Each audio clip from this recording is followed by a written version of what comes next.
Welcome, ladies and gentlemen, to the UndeadGamingCast episode 2.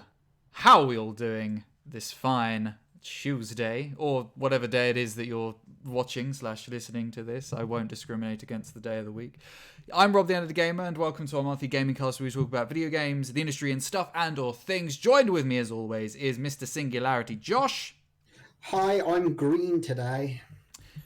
Or is he green today, ladies and gentlemen? Sadly, SingularityJosh's camera is not working today, so if you're listening, doesn't matter. But if you're watching, well, you get the wonders and delights of this little ditty.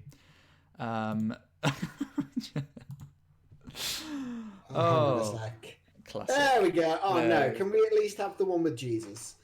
We can attempt to have the one with Jesus. We'll get to that in a bit. That one's so. I'm like a Pokemon. I'm just going to gradually evolve. I mean, that's how I've always played it before. Yeah, so if you're listening, we've got stock images of SingularityJosh from the podcast from way back when, which we are using in his stead. But yes, I don't. You just wait until we've got badly drawn Rob, and when it's time for that, a day will never come. So yes, welcome to our monthly podcast where we discuss video games, the industry, and stuff and or things. This episode is a slightly odd one. Again, there's sort of been a slight lack of news. All the news seemed to have happened last month when we did our return podcast where we sort of introduced ourselves. So apologies for not getting on that, as nothing much has really happened this month, apart from Pokemon fans being really pissed off and really happy. It's been a confusing month for Pokemon fans. I mean, also, yeah, like we were like, oh, we could talk about Pokemon. And it was like, actually, neither of us have played the new Pokemon. It's like, probably not then. Yeah, so it's been a while since I've been on that Pokemon hype. I'll probably pick it up at some point. Like I've been waiting for a Pokemon game that I can play on the TV. Yeah, for a really long time, because and if you go back to even like really, really old like cast as it was back then before we rebooted, I said it at the time then. It's just like I'd love a Pokemon game where I can actually sit down and like play it on the TV, because I really struggle to play on like handheld. And you know what, guys? Nintendo watched our podcast and they took note and listened. And if it wasn't for the Undead Gaming Cast, and in particular SingularityJosh, you would not be having a Nintendo Pokemon game that you could play on your TV. Exactly. I mean, you are very welcome. So I also humble. can't wait for the third part as well, because it's Sword and Shield, isn't it? Mm-hmm. So they'll do the one that's like they mixed together, and it'll be Sword, Shield, and Gun.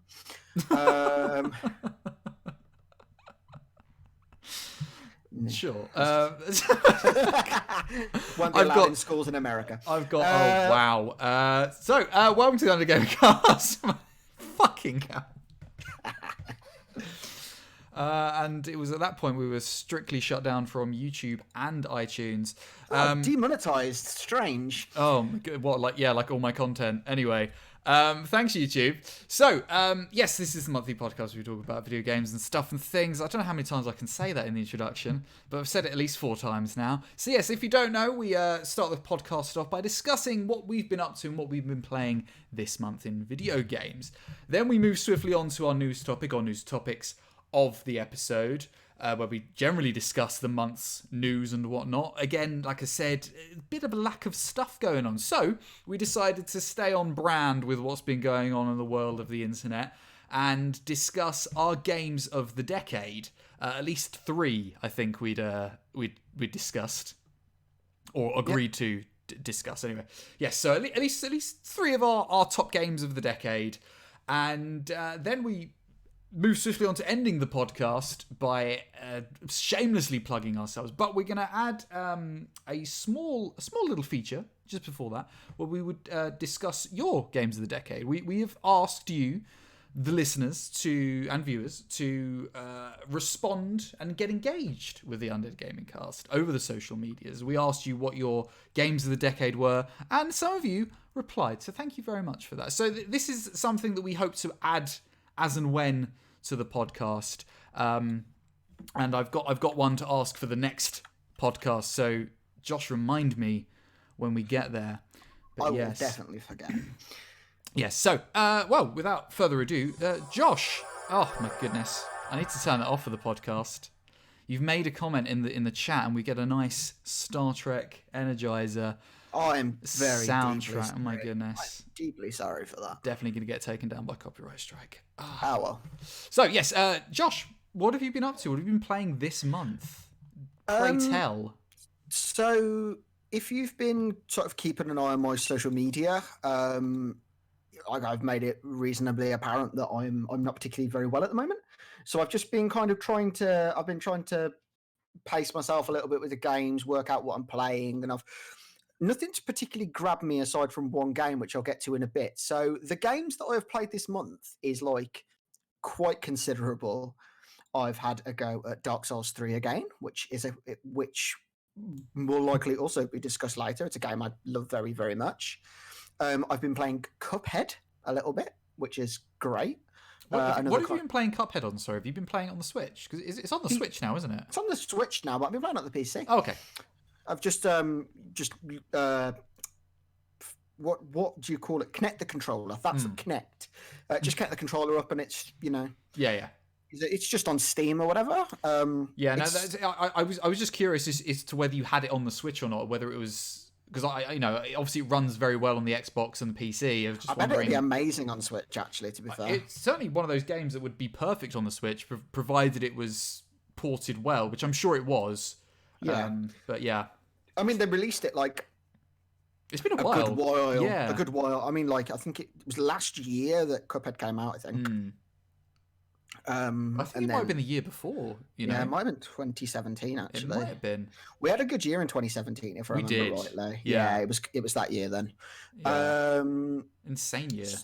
So yeah, I've been playing Cuphead, which is sort of like very stylized 2D boss fighty kind of game with some some platformy elements depending on what you're doing. I think it's safe to say, Josh, like if you're not aware of Cuphead, make yourself aware of Cuphead. Yeah, it's super good. Yeah. I mean, if you've got the patience for those kinds of games, I think is certainly... So it referred to as like the Dark Souls of platformers, wasn't it? I think. Yeah, it's like it's another sort of 2D Souls-like, as it were, but not quite in the vein of Salt and Sanctuary. It's a little bit like the style is very different. It's much more like a 1950s cinema cartoon. Yeah. So like a pre-ad something. Oh God, what was he referred to? Boat something Willie. The original like Mickey Mouse. Steamboat cartoon. Willie. That's it, Steamboat Willie. Yeah, it's very much Steamboat Willie-esque in its sort of style, isn't it? That's that 50s cartoon style that you're talking about. Yeah, with all the swingy hands and everything. Yeah, I will have to apologise if you can hear Lucy in the background. She's just come in and started having a moan, but I'm trying to speak, so I can't really do anything about it. She wants to talk about her games of the decade. Yeah, she loves it. Play fetch. I think Lucy's game of the decade is probably Pokemon. Her favourite toy is a little squishy Master Ball. Aww. So, and she just walks around the house with it. That's cute. So...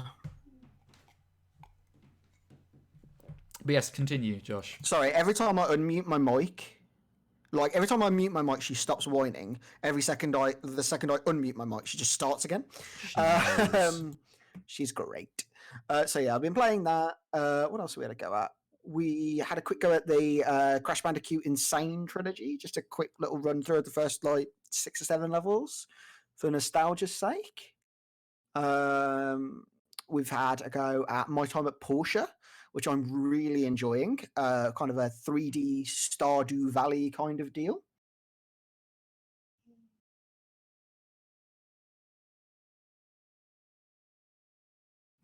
And then I think we're just going to move on to the actual game that I have. I've started streaming and I've started playing and I've really been invested in it. A game called Grim Dawn, which is an ARPG. Similar to Diablo 2. It's like a post-apocalyptic. It's like apocalyptic fantasy, like dark fantasy. It's very much like Diablo and Warhammer sort of Vordheim type vibes. Yeah, I get like Warhammer fantasy vibes from it. Mordheim. Yeah, that's it. Mordheim, Yeah, not Vortheim. Sorry. yeah, that Yeah, kind of thing. Um, it's like like plague doctory cultist type yeah, for real. demon shit. Yeah, like lots of the baddies are like Yeah. zombies and giant bugs and horrible extraplanar beings and things. So yeah, that's kind of me.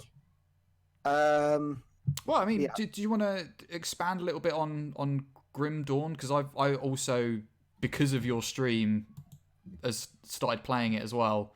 I was about to say, yeah, we Also, can. you gave it to me as a gift, which was awesome. So You are very welcome.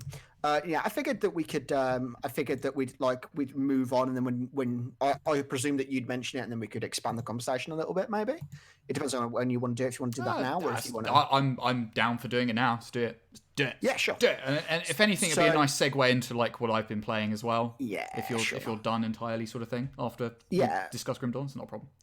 Yeah, it's fine. Like I say, I've kind of only really dabbled. Like Grim Dawn's the only thing that I've properly sat down with, aside from my time at Porsche, which is like a 3D Stardew Valley kind of deal. Just, you know, crafty, pretty kind of thing. Yeah. So yeah,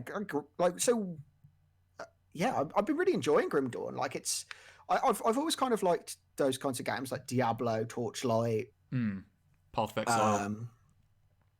Yeah, that kind of like top-down isometric, like action RPG. I don't know why. I kind of find them quite like relaxing in a way. Like, you know, you just like run through and just smash hordes of enemies with like big pools of like acid coming out of your feet and stuff, and it's quite like they're quite satisfying. I think. Yeah, it's very cathartic. From our time playing Diablo 3 together, and then my small amount of time with Grim Dawn, and then obviously watching you play it as well, I think it's excuse me, it's almost that kind of feeling you get from playing games like is it Dynasty Warriors? Yeah, where it's that sort of satisfaction of just like hordes and hordes of enemies, and then you're just one dude and you're just doing all this stuff. I think the Dynasty Warriors comparison's really good. It's like it's very good at making you feel like the hero. Yeah, absolutely. Yeah. So I've been playing as like there's a bunch of different classes in the game. The expansions open up some different classes, but I haven't got around to the expansions yet. Because I think the game at its base is probably about 40 hours long. I've been playing as an occultist. Nice. Which is kind of what it sounds like, really. It's like they're the sort of dark magic, Cthulhu-y. It's like a warlock. It's a summoner kind of class.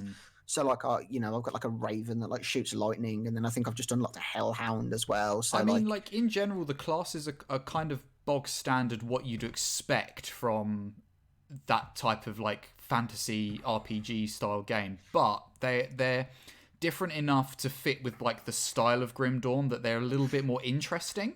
Yeah, I think so as well. Like, I mean, I think generally speaking, if you like, obviously we've got Diablo as like a direct comparison where we've got like, you've got something like, the Witch Doctor, and like the Witch Doctor is probably like that game's occultist. Yeah. It's it's the summoner, damage over time, debuffs, bit of ranged weaponry, blah blah blah. But then I also think that Grim Dawn's got a couple of like quite unique classes, like Shaman, which is like a melee-based magic class, which is like something you don't always see. Yeah, I think they've actually got like a proper like a paladin kind, and actually, because like normally those kinds of games tend to give you like warrior, barbarian, ranger, rogue, magician. It's weird because like I think comparing it to Diablo is probably one of the easiest things to do.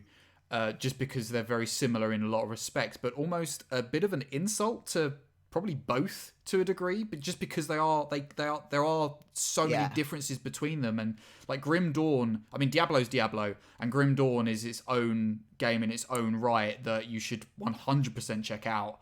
It's awesome. It isn't. I would hesitate. Although we're comparing it to Diablo, I'd very much hesitate to call it a Diablo clone.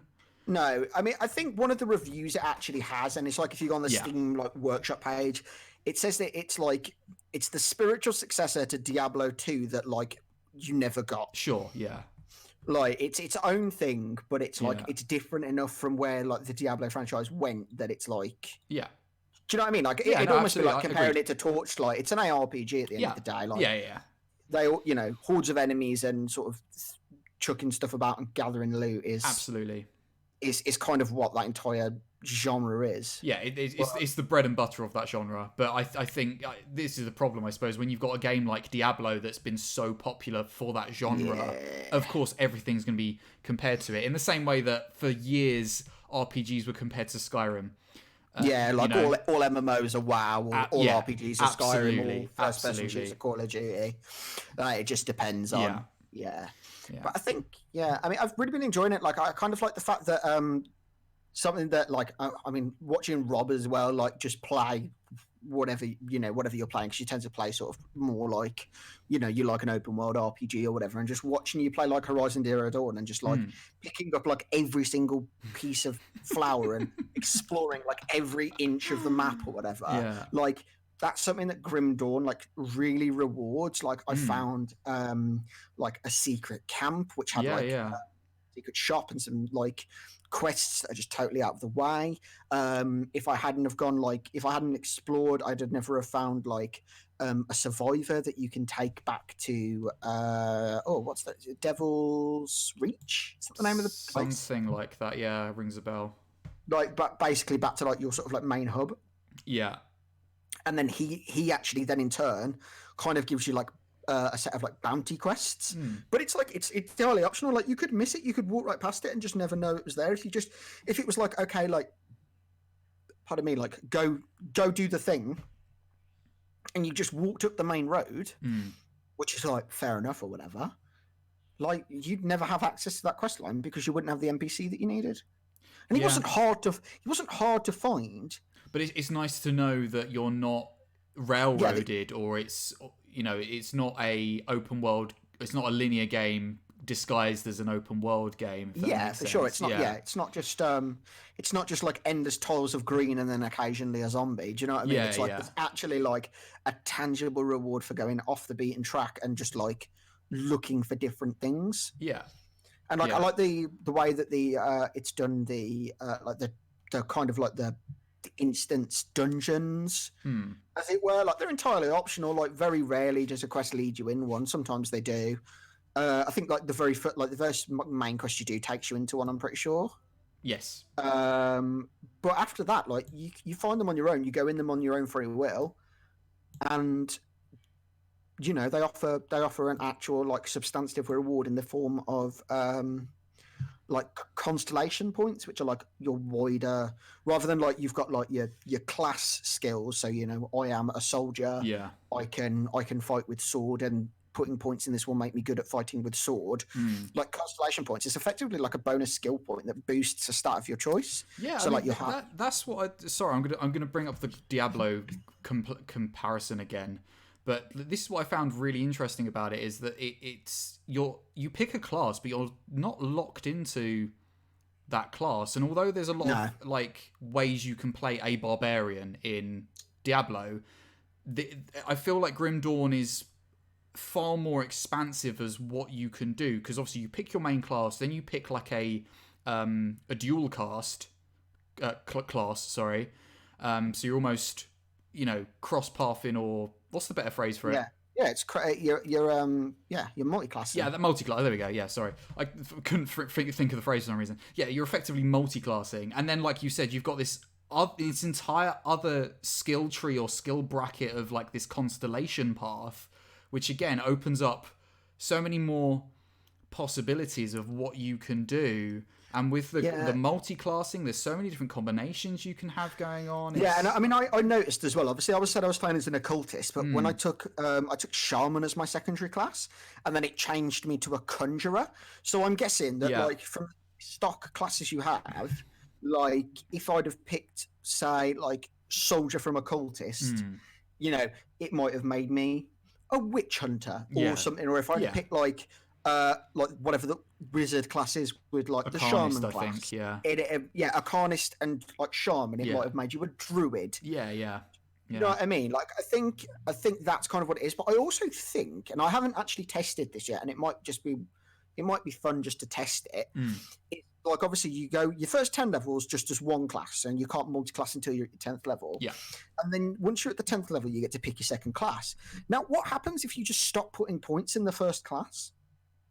Like, obviously, yeah, you've got 10 levels of occultist or whatever you're playing, but then actually, you could remove all the skills from your skill bar, and then just play as your secondary class. Yeah. If you wanted to, like, there's no reason that you couldn't just play as, I said my second one is shaman. Yeah. There's no reason that I could have just been like, oh, actually, I played 10 levels of this and I kind of didn't enjoy it. Yeah. All right, well, here's the other one I thought I might enjoy. Yeah. And then just play and just be like, okay, well, I'm just not going to put points in occultist and just play shaman. Like, and I think, and obviously, like, there is merits to like the balancing of the two classes, I'd imagine. Yeah. But I'd imagine if you wanted to just play like pure one or pure the other, you probably could. Yeah. Probably could. Yeah.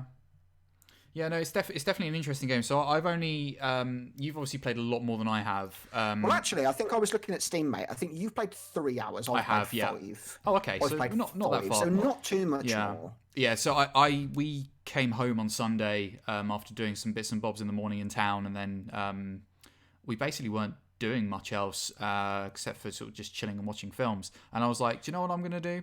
I'm play some Grim Dawn. So I played some Grim Dawn, played about 3 hours of it, got to level 9. I was just playing it and I was just like leveling up, and I was like exploring stuff and doing all sorts of business. I didn't think I did that much in the way of stuff, but yeah, like boom, level 9. Picked a soldier class, and I'm gonna pick, is it the Nightblade or whatever it's called, as like the sort of stealth like rogue class. Yeah, as like my secondary, is my multi class. Because obviously me and Josh like to try and play things together, and this is something that we can definitely play together. So we're going to try and do, some classes that complement each other in some fashion, as you do. So I'm gonna be our designated magic user, then I'd imagine, and then absolutely. You'll be our designated hitty boy. Yes, hitty boy. Yes.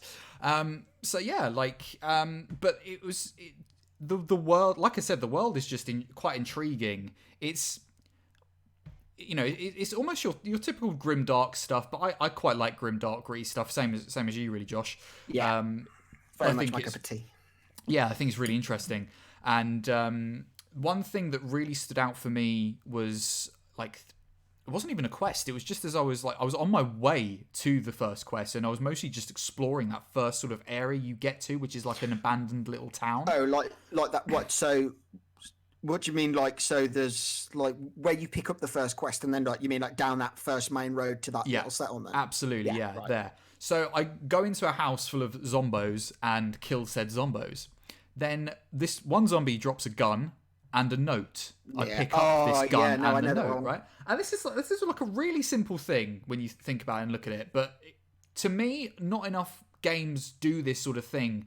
And it's really just lore and flavour of the world, and kind of shows that there's a richness to this world that you're playing. And for me personally, because I love story and lore, it draws me in and engages me so much more. And this gun was called Francis's gun, and the note was called Francis's note. And it was like a note to his wife saying, like, I'm really sorry. They'd argued and then ended up like getting caught out by zombies. Yeah, she'd walked off, hadn't she? I think. Yeah. Like, she'd gone off in a rage, and he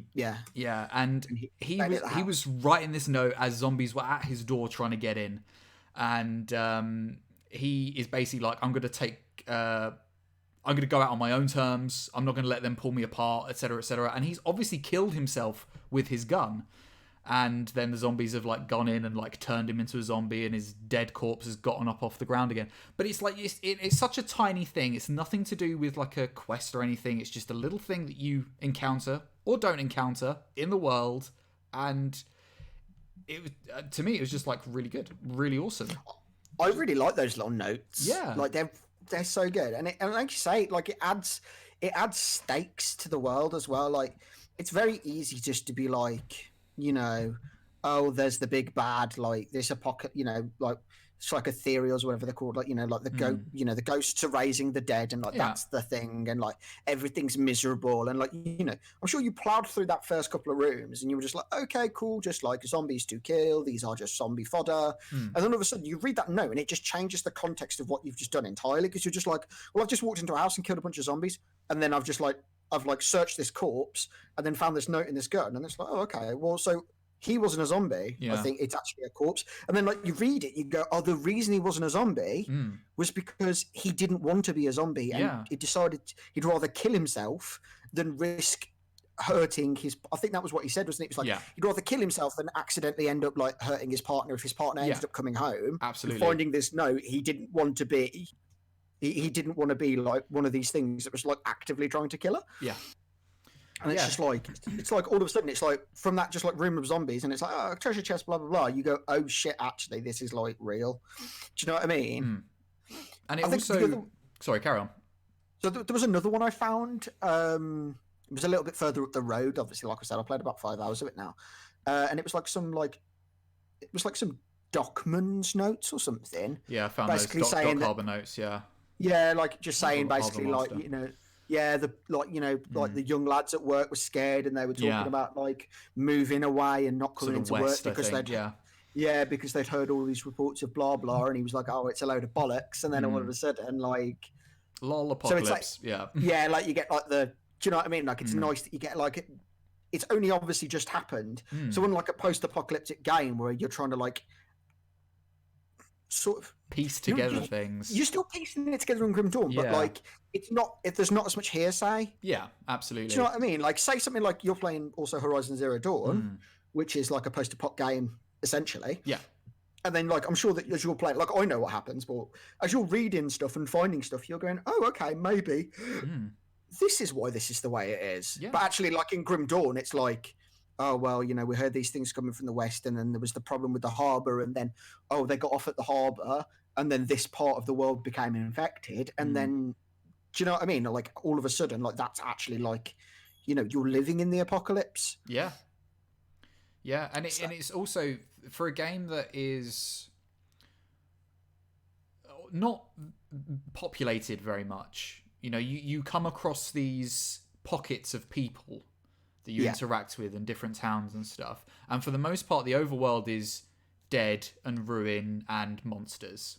Yeah. And finding things like that in the world, like these little notes and these little things, not only add a richness to the world, but also add that, you know, this like, you know, this world was alive at one point. Yeah.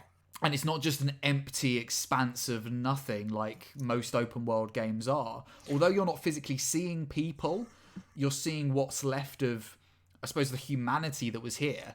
And it just adds another layer to this world that you're, you know, this almost dead landscape.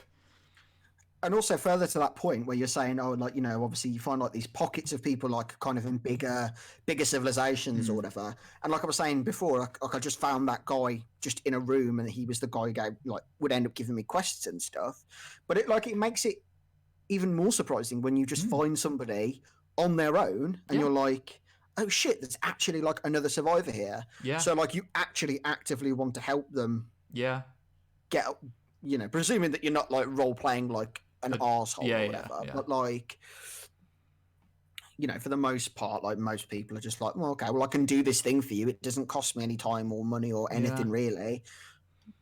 Go there and I'll talk to you later. Fuck off. Like, and like, you know, so it kind of makes those sort of things like a little bit more prominent as well. Like when you see survivors, it's like surprising. Yeah, absolutely. Yeah, no, I really enjoyed the 3 hours that I played of it. I'm looking forward to playing more of it. I'm certainly looking forward to playing it with you. So, you know, we can try out this sort of, you know, how the game works in a multiplayer sense as well. Yeah, for real. For real. That'd be really, really interesting. Seeing as our playthrough of Diablo 3 died again. Which playthrough of Diablo? Yeah, literally. I'm pretty sure that we're the world's foremost experts at the first act and a half of Diablo 3. Agreed. Because I think we have done it no fewer than 5 times now.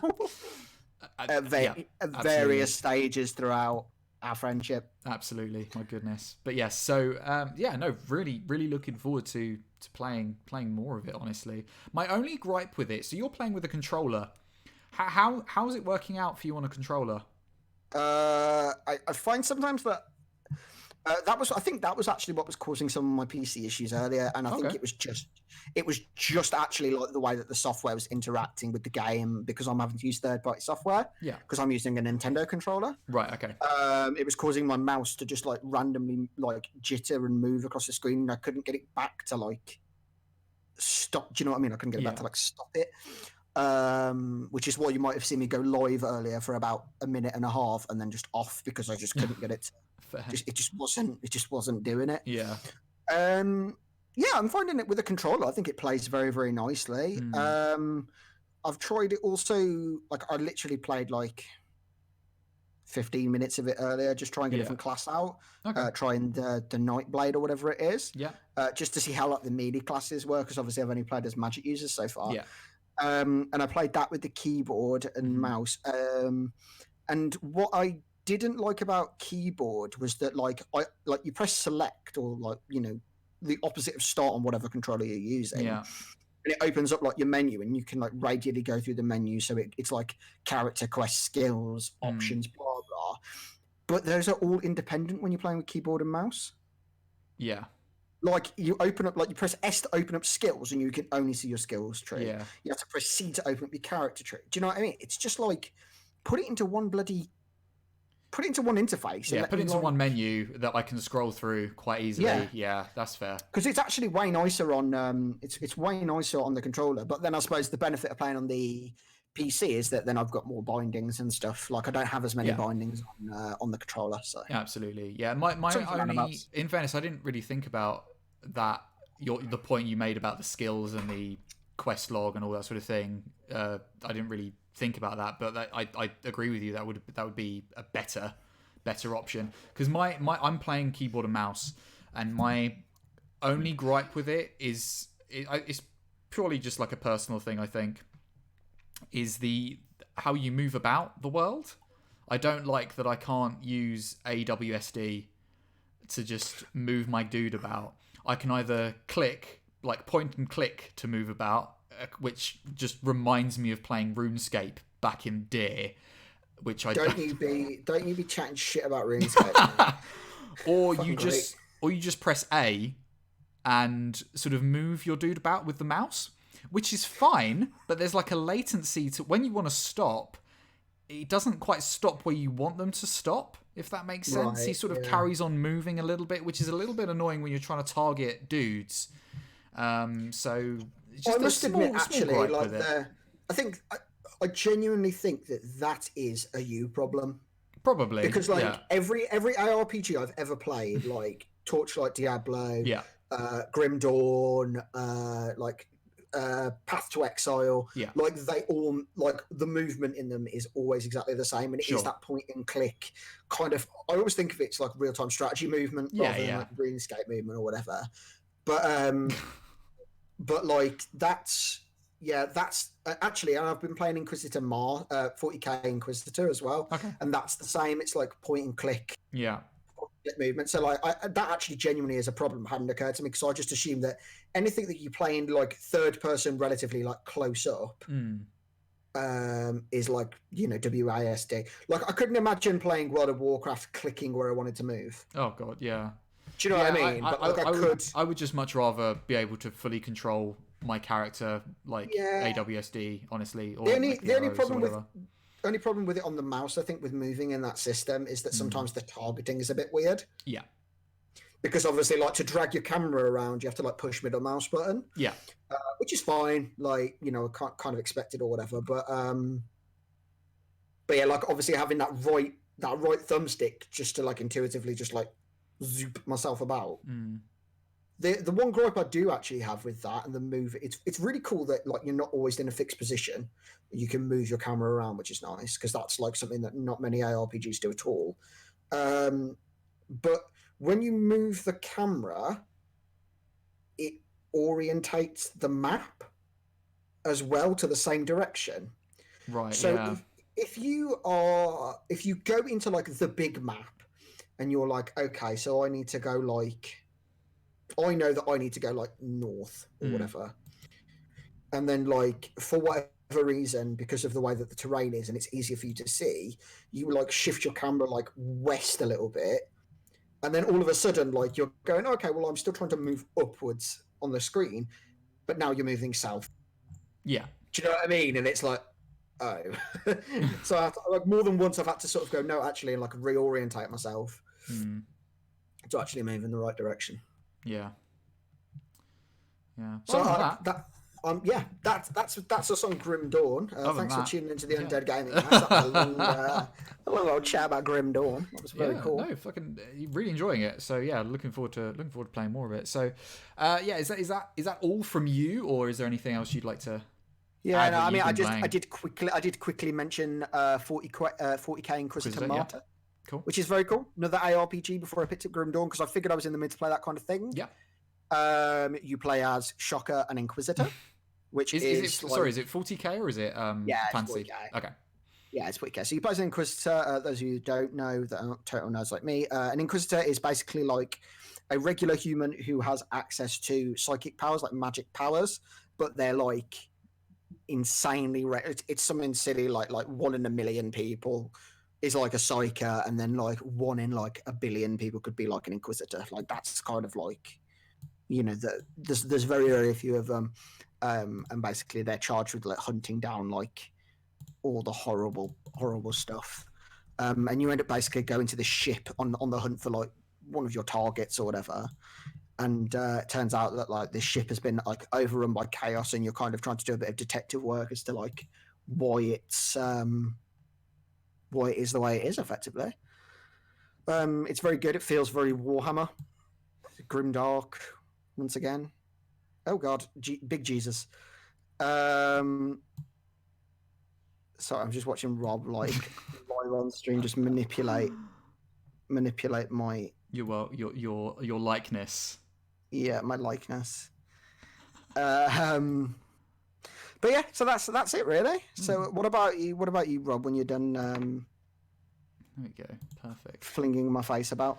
Just adding to this collage of Josh. Yeah, it's gonna be a big old collage at the end of it. Yeah, so we'll remove the topic. There we go.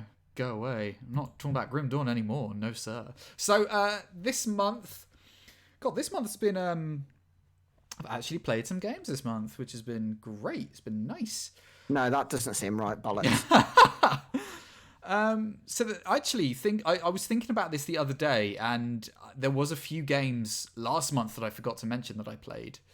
But yeah, so I played more than I thought. But yeah, so this month we were playing through Heavy Rain for the first time. This sort of re-release on the PlayStation 4, and the game is very good. If you've not played it, you should definitely play it. It's a really good story. It's also my first like David Cage game that I've ever played. It's like detective noir almost in a way. Yeah, absolutely. Yeah, so you're basically a group of characters that are linked in some way to a serial killer called the Origami Killer, who's a serial murderer who's been murdering children by drowning them during like the heavy rain seasons in this town in America somewhere. What, in like storm drains and stuff? Yes, yeah. So he sort of puts them in storm drains, and obviously because it's like raining season, over like the course of a couple of days, that storm drain will fill up and obviously drown them. So quite horrible stuff. Just, I mean, not the sort of guy that you'd invite to like the barbecue or whatever. Absolutely not, no. So you play a bunch of characters that are in some way sort of linked. So the first guy you play, I think his name's Ethan, if I remember rightly. He is the father of a child that has been taken by the Origami Killer. It is Ethan, actually. That I was about to say Ethan's the dad. I remember that from watching. Yeah, and then you also play a woman whose name I forget. I'm not very good at remembering the names. You play as a woman who is a journalist who gets involved with Ethan in some way. She sort of meets him along the way, and she's also sort of journalistically investigating, I suppose, the Origami Killer. And you play as an FBI agent who again investigating the Origami Killer, and a private detective who is investigating the origami killer. So yeah, so a bunch of characters, but the whole game is QuickTime events. The whole game is QuickTime events. Great, awesome, love it. And it works and it doesn't work. Some of it's a little bit annoying in terms that, sort of asks you to do weird movements to like open a book or, close a door or whatever. So it's a little bit jarring, some of it. And obviously because it came out when the PlayStation 3 came out and the PlayStation 3 controller was like all motion control, as the PlayStation 4 controller is, obviously, there's a lot of motion controlled QuickTime events, which aren't great. They were just pushing the technology at the time, I think. 100%, yeah. And I remember this game. I remember a friend of mine at the time got this game, and it looked awesome on the PlayStation 3. Obviously, it looks a little bit dated now, and some of the character models aren't great, and but it still holds up as like a really good story. If you can get past some of the weird motion controls, it's definitely worth a play for the story. And yeah, no, I enjoyed my time with it. It was about, I think, 10 hours long or something like that. So it's not hugely long. And I picked this up like ages ago when it was free on PSN. Yeah, I mean, to be fair, it's the best way to do something like that anyway. Yeah, and even if you don't, even if you didn't get it when it was free on PSN, I don't think it's that expensive. No, it's definitely worth the pick up just for the experience. I swear to God, it like when they remastered or repackaged it for the PS4, it came with another game as well, I'm pretty sure. Possibly. It's like a collection. Possibly, yeah. I'm pretty sure. Yeah, so, I mean, either way, it's definitely a PlayStation classic. That's for sure. I think, anyway. Whether it's been officially given that title, I think it's definitely like a PlayStation Platinum or whatever it's called. Yeah. It's definitely one of those sort of greatest hits that if you're interested, you should definitely pick up and play. Yeah. So, do you think that 10 hours was about the right length for it? Do you reckon it could have been? Yeah, I think for what it was, like a 10-hour experience was perfect because the gameplay is purely QuickTime events, and it was quite nicely all spaced out and done because you sort of got your exploration parts of it and your investigation style. Then you've got your odd QuickTime event bits and bobs that you've got to do because you're either engaging with someone in verbally or in combat or what have you. There are fail states. Like I could have gone along in my playthrough and killed one of these characters and the game would have continued, but minus that character. Yeah, I was about to say, I remember you had like at one point when I was watching there was a chance for like a romance option between like two of the characters, and you were like, no. Absolutely. So it's 10 hours is a really good time for a game like that, I think. Some games are just like that though. Like when they're done, they're done. I felt the same when I played Doom, the 2016 Doom. Yeah. Where it was just like any longer, it would have been annoying. I really enjoyed it for like 10 to 12 hours or however long I played it for. Yeah. But when it finished, I was glad it ended. But like not in a oh God, thank God for that. But like if there'd been like another 3 levels after that, I'd have probably just been like I'm a bit bored of this now.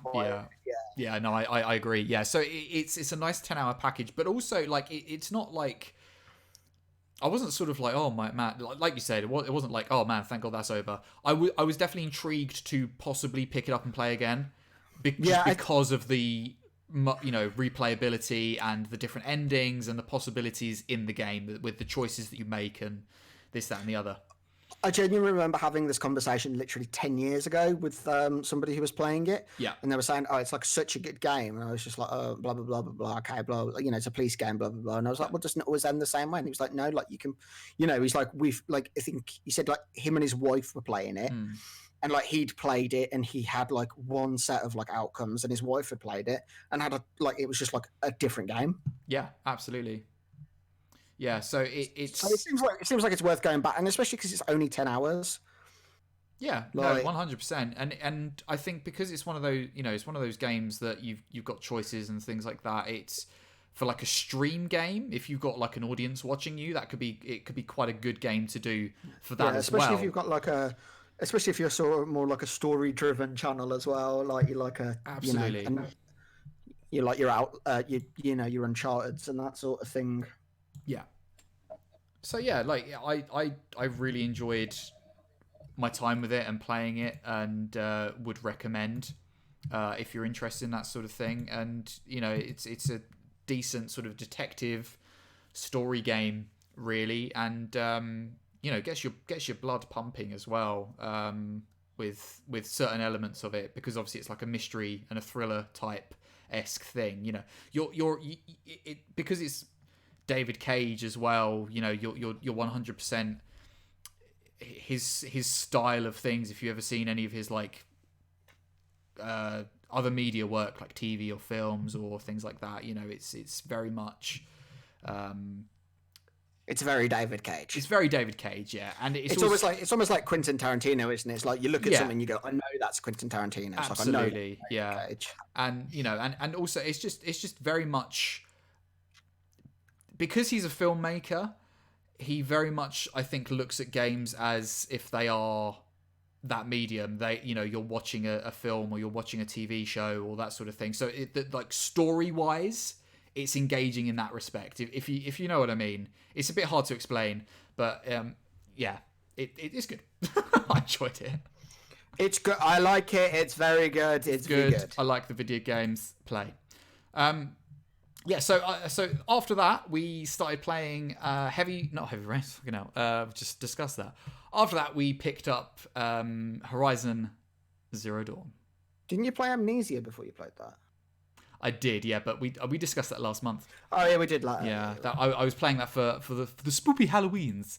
I'll see you. Yeah, and yeah, so I played Heavy Rain after Amnesia, and now we're playing Horizon Zero Dawn on the stream. Hell yeah, buddy! I am. Sorry. No, absolutely. I'm loving this game. It's so good. It's unbelievable. So yeah, I picked it up a couple of months ago because it was real cheap, and it was the complete edition. So it's got the Frozen Wastes DLC. And I think the first stream I picked up and played, I was like, the first cutscene, I was just like engaged already. It's just. Yeah. But the best thing about that first cutscene is that it's not actually a cutscene. It's the fucking opening to the menu of Absolutely, the game. Yeah. That was like mind blowing. I was like, oh, we're starting already. I was like, no, this is just the precursor to the new game, the start menu. Yeah. Yeah. Yeah. So good. the I don't know what to say really about Horizon Zero Dawn that's not already been said. It's like it's a fantastic game. I'm not that far in, and I've had, I don't know, probably about maybe 6 hours in or so, but probably not 6 hours into the storyline. Like, it's a big open world RPG. I'm really enjoying it.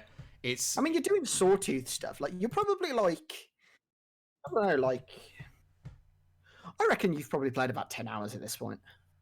Possibly, yeah. I mean, I've got to Karja. Not necessarily. Oh yeah, there you go then. And yeah, yeah, you've definitely played at least 10 which we did hours. yesterday on the stream. Yeah, I the character of Aloy is just, she's fantastic. I love her. Please refer to her by her proper title. Baloy. Aloy, thank you. She is just one of the best video game characters that has been created in a long time. She is absolutely wonderful.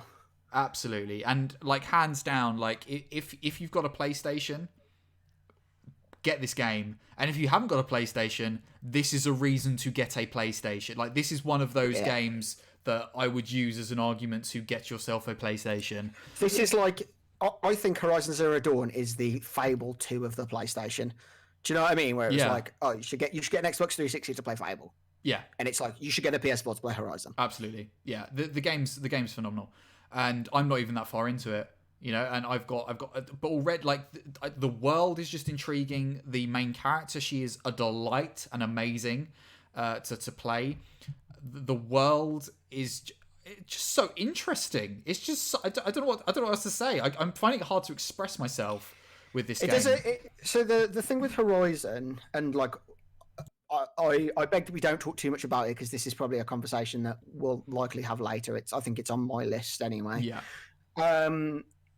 Is that it does a very, very good job of blending a sort of like high tech with like sort of like Iron Age kind of, you know what I mean? Like, Yeah. all the houses are made of like thatch and wattle and wood and stuff. Yeah. And then like, but like when they go out, they hunt like these like robot monsters. But like the Yeah. robot monsters like don't see, like they seem alien, but they don't seem out of place. Yeah. It's such a mixed match of like genres, but Yeah, it's it's like, all done so well that it instantly makes sense, and it's not like weird. And the Yeah, pieces of lore that you pick up that sort of piece together the world before what you're playing, yeah, just yeah. yeah. I very much enjoy like when you first see your, it's like they're long, I think it's the long necks, aren't they? I think Yeah. they're called. But like the first long neck is basically just like in these like abandoned ruins of like this like city or whatever. So it's like kind of, it's like this sort of post-apocalyptic kind of like, you know, scene, and then like you're running around in like furs and leathers and like with a bow, and like you're climbing up this like crazy fucking robot. It's like it's such a mismatch of stuff, but it just like it's so great. Yeah, absolutely. And the view from up there is also fucking ace. The game is just stunning. And oh, that was a Lucy bark. My goodness. Yeah, the game is just beautiful as well. It's just beautiful to look at, and I'm playing it on a 2014 PlayStation 4. So not even like a PlayStation Pro or anything like that. So I can't imagine what the game looks like on better versions of the PlayStation. I played it on a PS4 Pro, and it's yeah. I mean, like I said, it's beautiful on the system that I'm playing on. So yeah, it's just insane. And the story. I mean, we won't go too heavy into spoilers because also I've just started playing it. Josh, you've finished it, so like you said, we'll probably have a conversation. I've platinumed it. Yeah. There you go. Yeah, so I'm sure we will have more conversations as we go, and a big conversation when I finish it together, which I'm very much looking forward to. But the like I said, the character of Aloy is just so interesting, and she's so intelligent as well. And like her backstory of being sort of like an outcast and not quite accepted within the community of these tribes, of these people, is such a good... She's such a good main protagonist for you to play, who, as well as the player, you're completely alien to this world. And like I said, she's so intelligent and switched on that even though she kind of gets welcomed by these people that have called her an outcast and kicked her out for years, for like 18 years of her life, she's still not completely trusting of them, which I'm so glad of, because you play so many games where you play a character like that, and then they get welcomed, and then like, yeah, these guys are cool. I'm with these guys now, and it's like, come on, man. Fallout 3, like you come straight out of that vault, and then everyone's like, "Oh, do you want to defuse that nuclear bomb in the middle of the town?" Yeah, and you're like, "Yeah, sure." Yeah, it's so, she's written so perfectly well, where she's like, "I'll trust you as much as I need to, but I'm still going to be clever and cautious about it, and you're clearly not telling me the whole truth." So there's also there's also the player input where you get to choose like the dialogue trees as well. So it's like, how do you sort of want to play her? Like, do you want to play her? Yeah, you get vague influence of her sort of personality, which is good. She's ace. I adore her. And like also the like fucking like Rost as well is such a great character. Like, you know. Oh my god, yeah. Like you say, not going too deep into spoilers or whatever, but just like the idea that, like, you know, Aloy is this outcast and like she was just like born an outcast or whatever. But the fact that like some just like random dude was like, yeah, right, okay, I'll be an outcast as well because someone needs to look after her. I can't just leave her outside to die. Absolutely, like, and he's just like he just like extradites himself from this from his entire life. Yeah, just to raise this like strange girl that just like. And like without going into it, I think he's such a... I mean, Aloy is a fantastic female protagonist with all the right traits and exactly what you want. But, you know, for sort of like the representation of like a single foster dad as well, like, and sort of, you know, a father figure, Rost is amazing. And yeah, like you said, to go out of his way to do what he does. And there were so many occasions where Aloy did a thing which she probably shouldn't have done, and which was like frowned upon as she was a child and she's growing up and that. And I was like sitting there playing it, being like, oh man, he's not going to be happy with you. He's going to have a go at you and all that sort of thing, and give you a good telling off. And I was very surprised by the actions that he took where he didn't. And he did it in a more of like a nurturing way of like, you did a silly thing, but you still learnt something from it, and he almost nurtured that experience that she had, if that makes sense. Yeah, for all the right reasons is generally like the motto of Halo, I think. Yeah. It's like, is this thing dumb? Yeah. Am I going to get in trouble? Yeah. Yeah. But like, if I don't do it, like people are going to get hurt, or do you know what I mean? Yeah. That's great. Yeah. No. So just fantastic. So yeah. So that's basically what I've been playing. We also played had a friend round a couple of weeks ago, and we played a game of Betrayal at House on the Hill, a board game, which is just love that game. Every time I play it, just absolutely love that game. We had friends around yesterday, and we played a couple of rounds of Exploding Kittens. Okay, yeah. Which is a fucking great game. It's a card game, isn't it?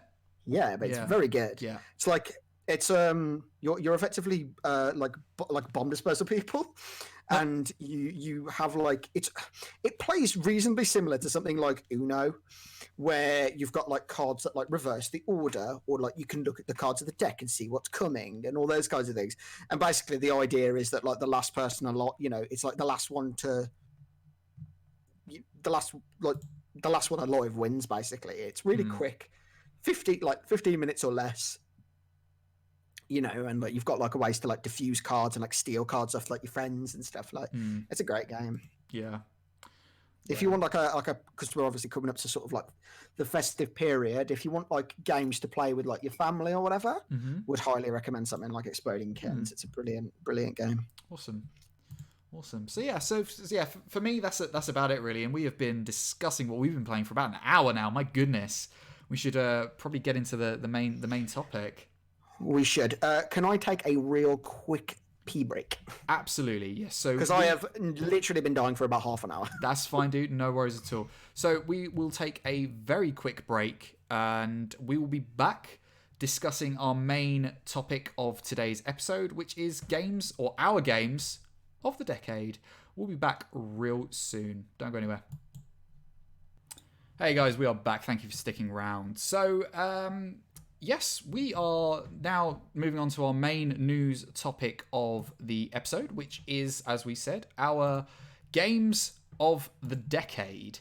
This has obviously been a thing that's been posted around on social media recently, I suppose, as we fastly and rather scarily approach 2020. Just hurtling into another decade. Absolutely, yeah, hurtling into another decade. And it's certainly a time for reflection of the past decade. And what better way to look back on the past decade than look back on the past decade of games? And my goodness, it's been fantastic. Yeah, we've had a good 10 years. Absolutely. Especially 2017 being a standout year, I think.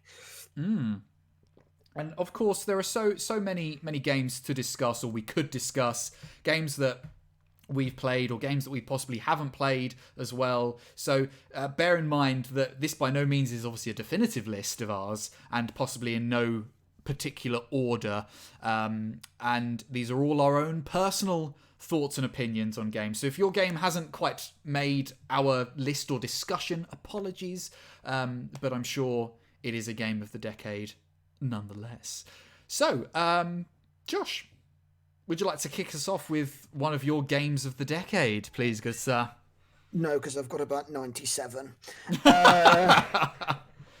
You're in for the long haul, ladies and gentlemen. Yeah, welcome to the 9-hour UndeadGamingCast. Let's say 9 hours for me, and then part 2 is 9 hours of you. 8 hours of which is you banging on about The Witcher. Only that many hours, Josh? Only that many? Oh, ye of little faith. Got to get it in at least once a podcast. Of course. Obviously. I think I am going to start with... Probably my favorite game of all time, Mass Effect 2. Cool. Which I think is definitely worthy of this list. I would agree. We were talking about sort of like replayability of something like Heavy Rain, where we were talking about like these choices that you make actually like have an impact on the wider universe around you. And like Mass Effect, I think was really like Mass Effect 2 was like really like the first game to do that, I think. So like the premise is that you will Commander Shepard after you defeated the Reapers in the first game. You're this big bad hero or whatever. You get attacked by an alien ship and killed, like literally at the start of the game, and resurrected by this guy called the Faceless Man, who he's called the Faceless Man. I'm pretty sure it's the Faceless Man, who basically runs this sort of semi-terror organization called Cerberus. And basically, like he like resurrected after you've been like hurtled out into space, all these horrible things, to effectively like combat, to kind of get your revenge almost on like this thing that killed your ship, and it kind of also ties into sort of like the wider thing with the Reapers from the first game. And so the idea is that you kind of assemble your crew, and then you go into this big ship, and then like you basically have to use like the right set of skills from the right crew to get you through the ship. But depending upon your actions in the game and how well you've actually like managed your crew, you can like characters can like die. So if for example, like there's like big moments where you've got like Paragon and Renegade, which is kind of like the morality system, and if you're not like high enough Paragon or Renegade at certain points during the game, like you've not really committed one way or the other, basically like you can't resolve some conflicts with people on your ship. Like they're like fighting, and you're not like you're not like you basically have to like choose a side. There's no way for you to stay neutral because like you can't like you haven't like worked out a way to like actually be like impactful enough to actually like stay out of like to kind of stay the middle party. And then as a result, if you pick like one of those two characters to do something later on in this final mission, like they might die as a result of it. So I thought that like actually like it felt like the stakes were like very high in the game, and like I think it's paced really really well. It's got some like unbelievably memorable characters. It's got like a couple of really really like really like pleasing like twists. I mean the game's like 9 years old now. It came out in 2011, but like you hunt down a member of your like dossier or whatever, like this mercenary called Archangel, who's like in this city and he's this like badass bounty hunter or whatever. And then like when you actually get to it and get through and right to the end of it, actually find out that it was Garrus Vakarian, who was one of your crew members in the first game. But like you assumed he was like dead or he'd gone away or whatever, and like things like that. And it's just like really, I don't know. It's just very rewarding. I think the game feels great, plays great. Kind of like a tactical shooter.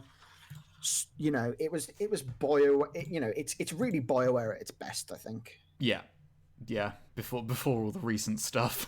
Yeah, I know.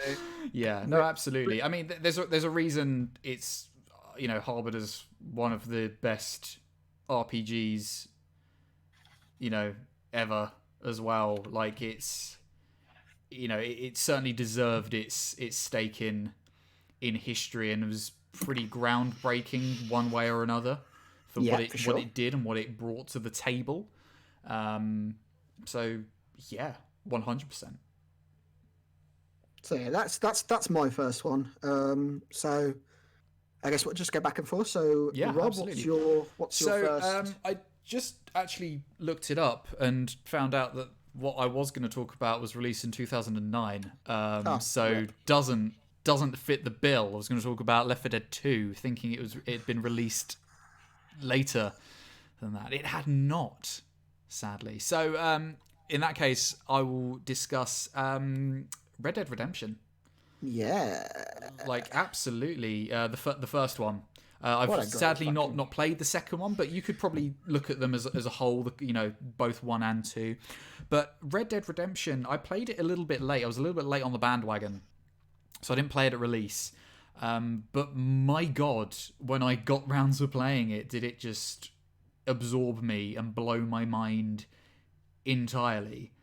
I mean, what's there to say about Red Dead that's not already been said? But just the story, the world, just everything you do in that game, just fantastic.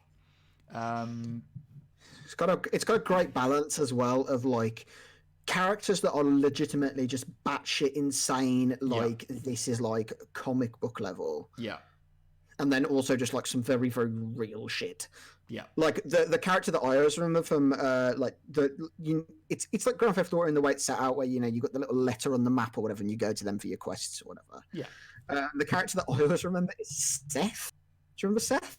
Yeah. He's is the fucking necrophiliac from the first Yes, tower. yes, He just, yes. like, bursts out of the graveyard and he's talking about fucking corpses, and I'm like, what on earth is happening here? What on earth is? And then about, you know, you go like 6 or 7 hours down the line, and then you're working for somebody else, and it's like, oh shit, like the stakes are like so real and so high, and like I'm so like invested in this world. But then actually 6 hours ago you were helping a necrophiliac. Yeah, yeah. It's like it's so good. Yeah, it's again. I think like you said about Mass Effect 2, like BioWare at its finest. I think, you know, Red Dead Redemption, it was certainly, you know, an example of Rockstar at their finest. Just in terms of creating this world that felt real and felt rich, and, you know, felt like you were a cowboy in the Wild West, and, you know, as a setting as well. I think it was done beautifully. And even, you know, traversing the world, there were regions that felt different and had their own flavor. You know, you weren't just riding about a desert, you know, that there was... That's like a lovely thing about America as well. It's like even one mile from the next, it's very biodiverse anyway. Yeah. And so it's actually really, really cool that like, you know, it could have just very easily been quite deserty or whatever. And it's very nice that they took like the extra time to actually make that super like wooded area in the north. Yeah. And like the mega desert and the prairie, and do you know what I mean? Like, absolutely. And all the different types of, you know, all the different types of landscape and foliage and environments. Yeah, no, definitely. And again, that just the absolutely heartbreaking storyline, and you know, the ending as well, and even the ending masterfully. I suppose I should probably put the spoiler alert up just in case. But when so spoiler alert is up. Hopefully it won't be up for too long. But yeah, so with the main character you're playing dying towards the end, and then like that final mission set how many years in the future, and you're playing John Marston's son. Yeah.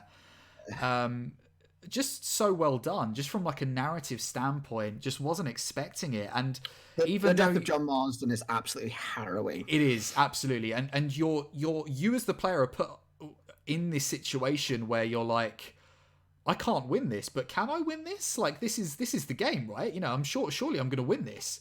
But you don't win that final standoff against 30 dudes who just shoot the absolute crap out of you.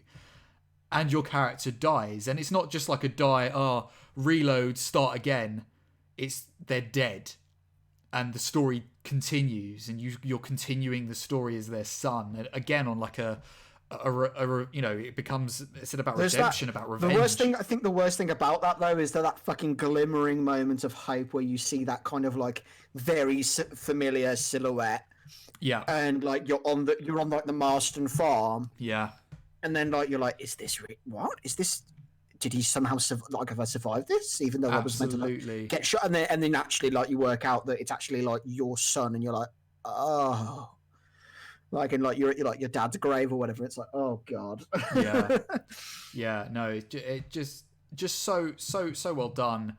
And again, it's one of those I mean, it's not maybe you wouldn't put it on as like a masterpiece in storytelling, but it was certainly one of those games that you look at and you can quite easily make the argument that of games being an art form, and games having some sort of cultural impact, like artistic license or absolutely whatever. Yeah, absolutely. So yeah, like Red Dead Redemption, hands down. Yeah, it's great. Just made me want to be a cowboy. And yeah, I really need to get on Red Dead Redemption 2. Sadly, haven't had the time/money to purchase, but I was very excited when they announced the sequel to Red Dead. I need to work out if my PC's up to running it. Like, obviously, I'll never be able to stream it or whatever, but I need to see if I'm actually able to like run the game, because I do need to play it. Yeah, absolutely. So spoiler alert is down as well. But yeah, so just Red Dead Redemption. Also, it was one of those games that made horse riding fun and like enjoyable from a standpoint. Interesting mechanic as well. Yeah, and I'd hoped that more games would do it, but they haven't. The only other game that I've played that has done horse riding in a similar fashion has been The Witcher 3, where you're sort of actively making your horse like energy. Do a thing, rather than just pressing forward on the joystick. So yeah, but like the thing I liked about Red Dead was the fact that like you could actually, well, like I didn't like the fact that you could do it, but like the level of it where is if you pushed it too hard, your horse would literally like just die from exhaustion. Yeah, absolutely. It's like, do you know what I mean? Like that's like, yeah, like so, that was like that was like a cool. Do you know what I mean? It's like if you carry on doing this, you're going to kill your horse. Absolutely. And you're like, you're not going to kill my horse. You're going to kill... Oh, lol, yeah. Just phenomenal. I also just think that Red Dead Redemption is one of those absolute standout games of not just this decade, but last generation of gaming. You know, I think as part of actual just gaming history, I genuinely think agreed. Absolutely, yeah. That Red Dead Redemption all day, every day should be on every list. Absolutely on that list. Every list of top video games ever of the decade of a system. It's like up there with like your Tetrises and hands down. Yeah. Just a masterclass of gaming. So yes, Red Dead Redemption. That's me. So Josh, swing it back to you, my good friend, my pal, my buddy. Now there's two games I want to talk about, and they're both very, very similar.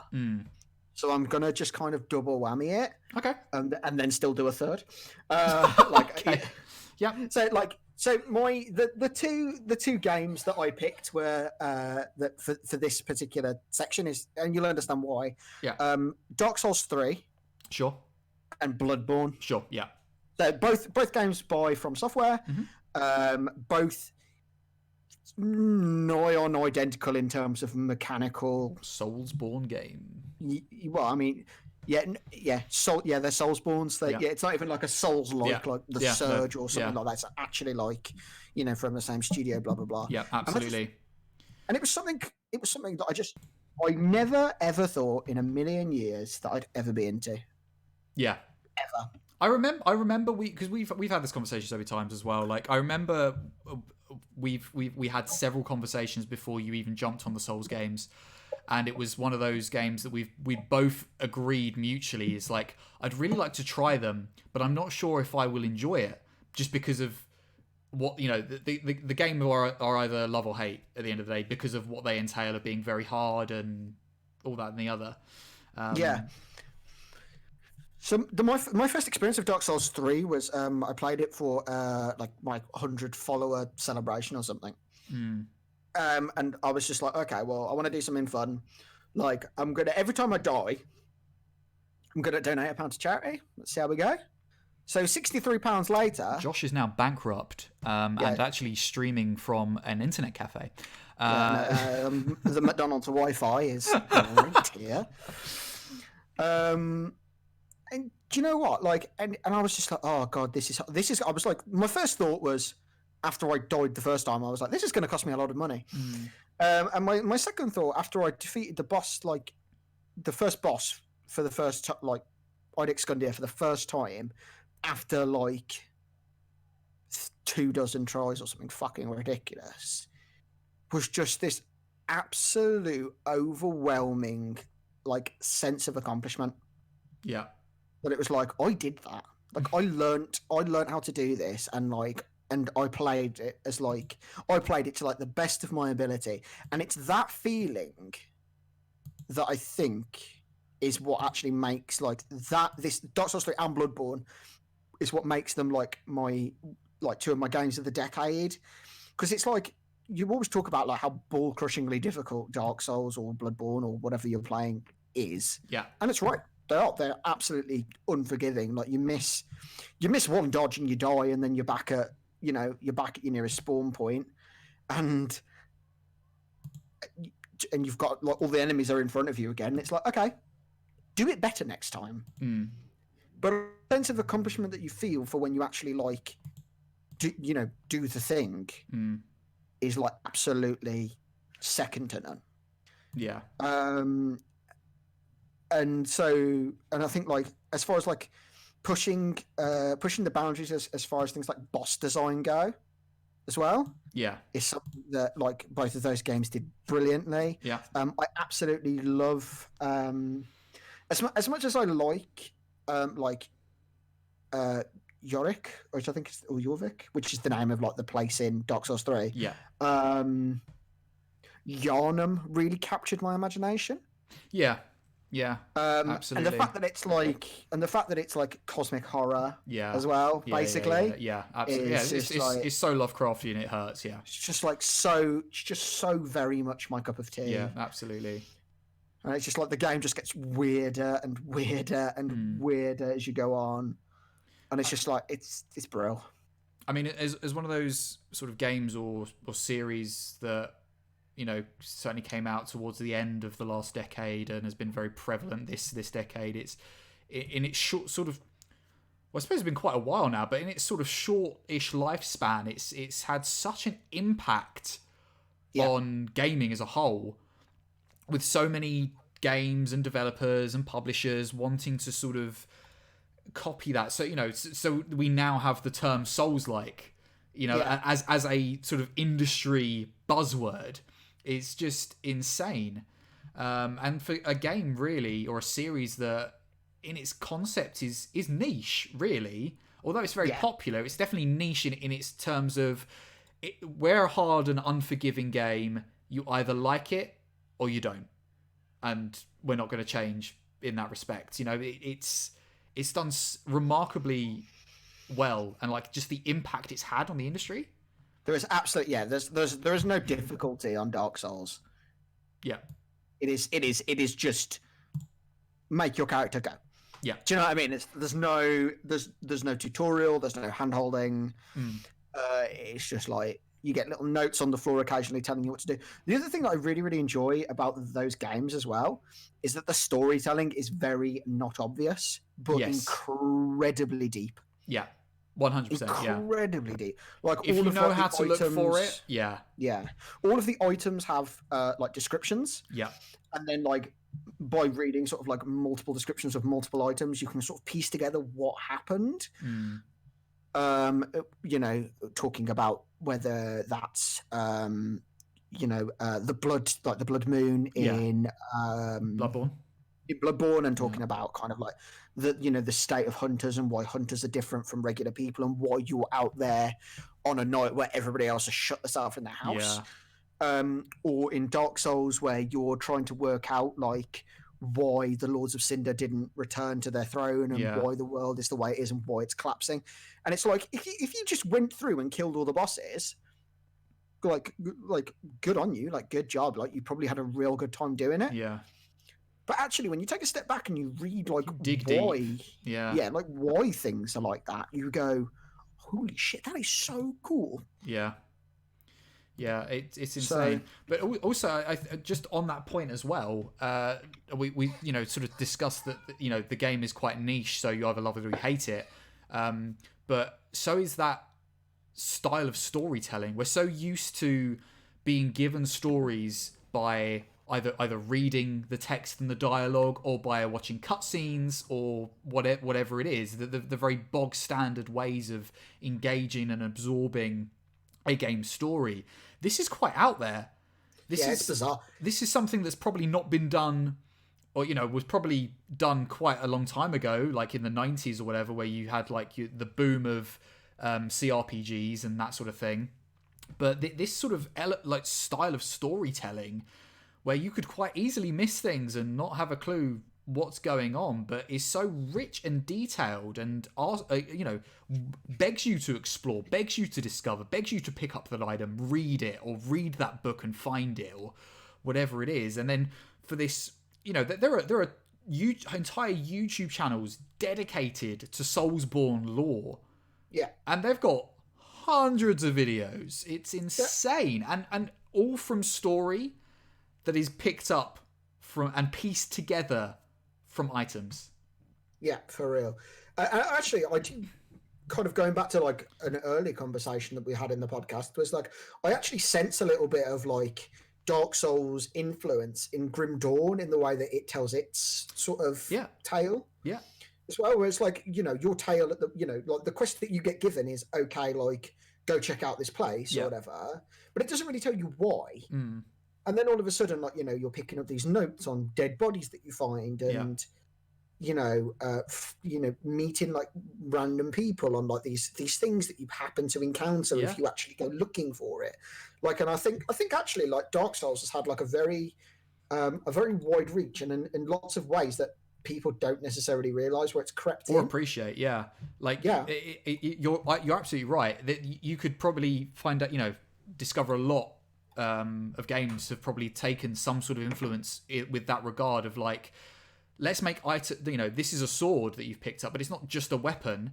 There's also a story behind it, or something behind it that just adds infinite layers to the richness of this game and this world. And I definitely think there's a case to be made of, look what Dark Souls has done in this respect, and look at what we can do, or different ways in which we can approach storytelling and it be engaging and good, and to not be afraid of something that's really quite out there, really, in terms of storytelling, because most people just pick up an item, pick up a weapon, and don't bother.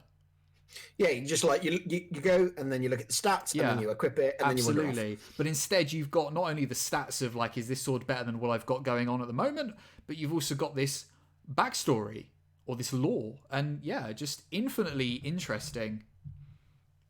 Yeah, they're beautifully crafted worlds. They really are. Absolutely. Good pick, Josh. Good pick. So go on for your next one then, Robbie. Oh man, my next one.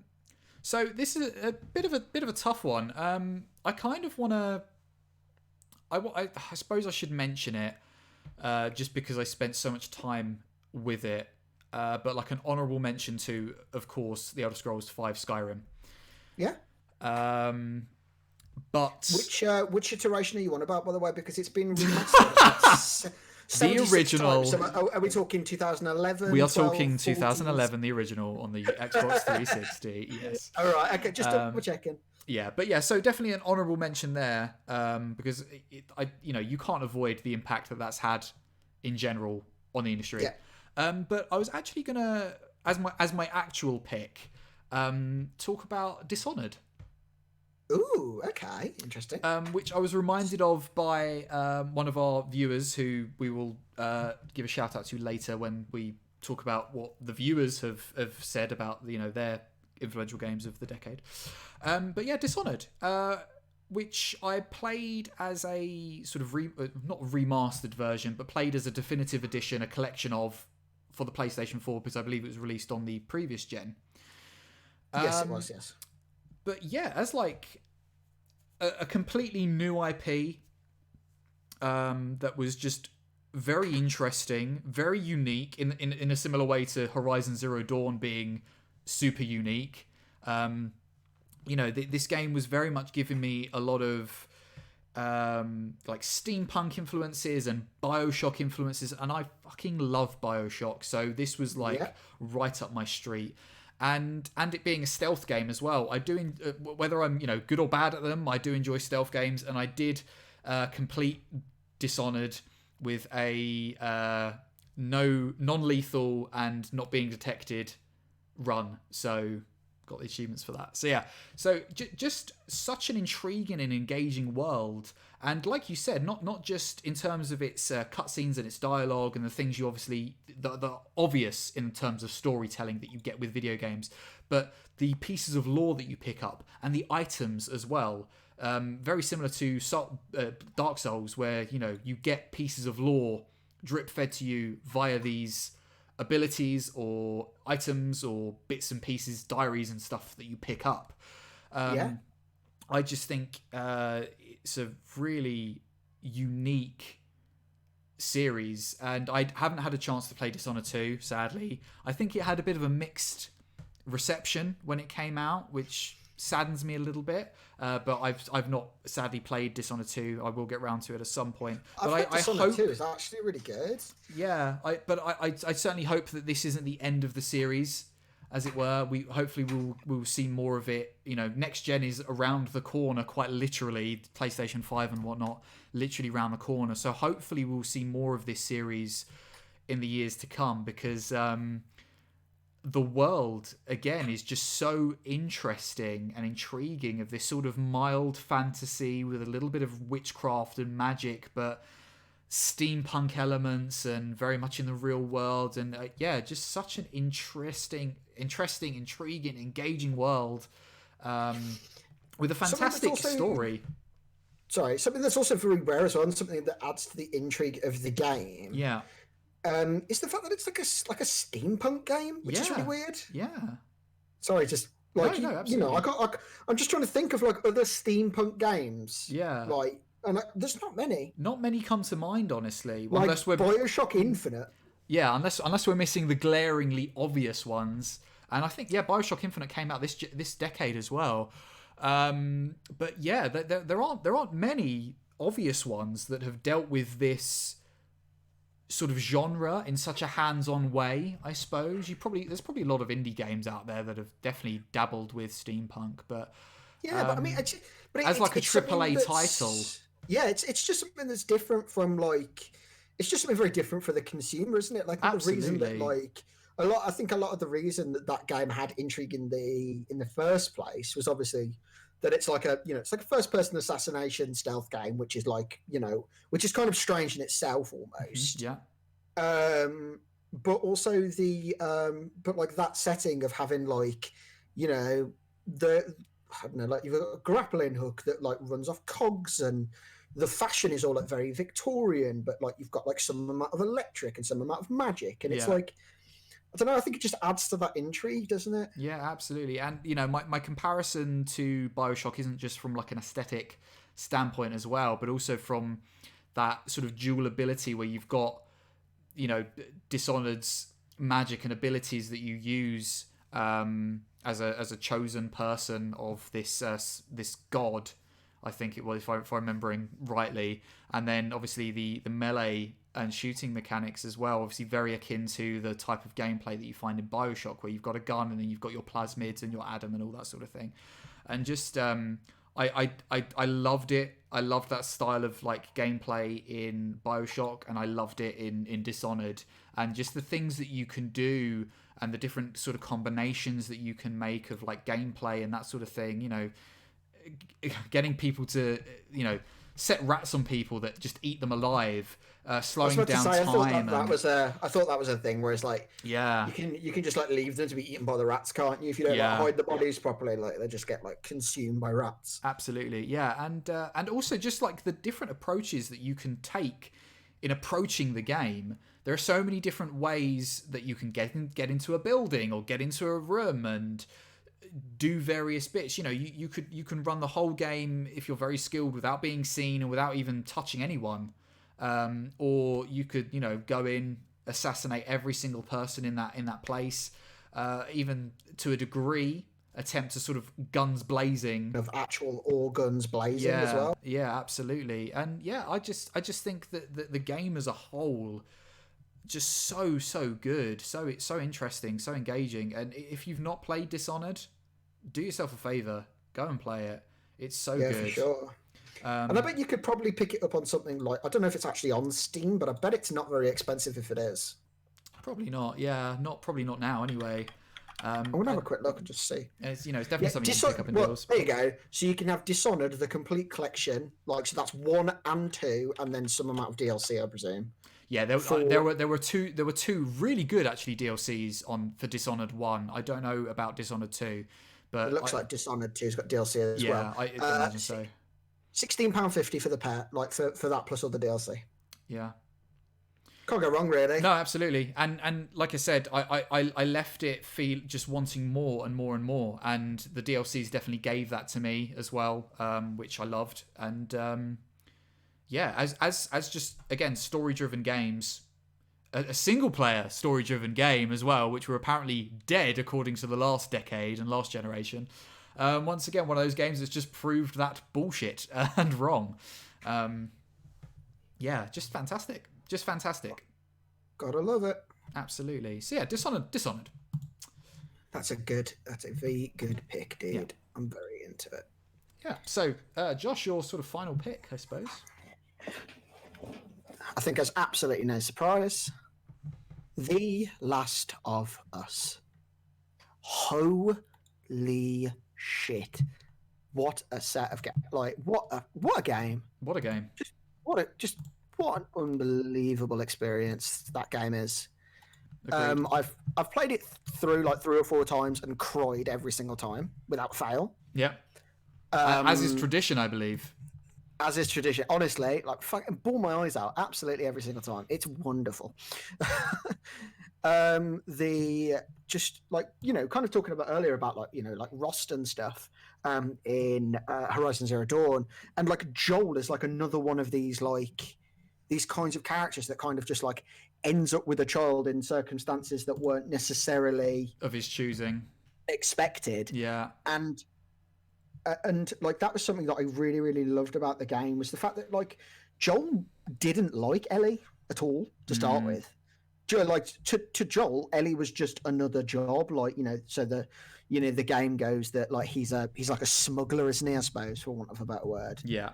And ends up basically getting kind of caught in in the wrong place, wrong time. Yeah. And ends up just being given basically this little girl to sort of ferry from one place to another.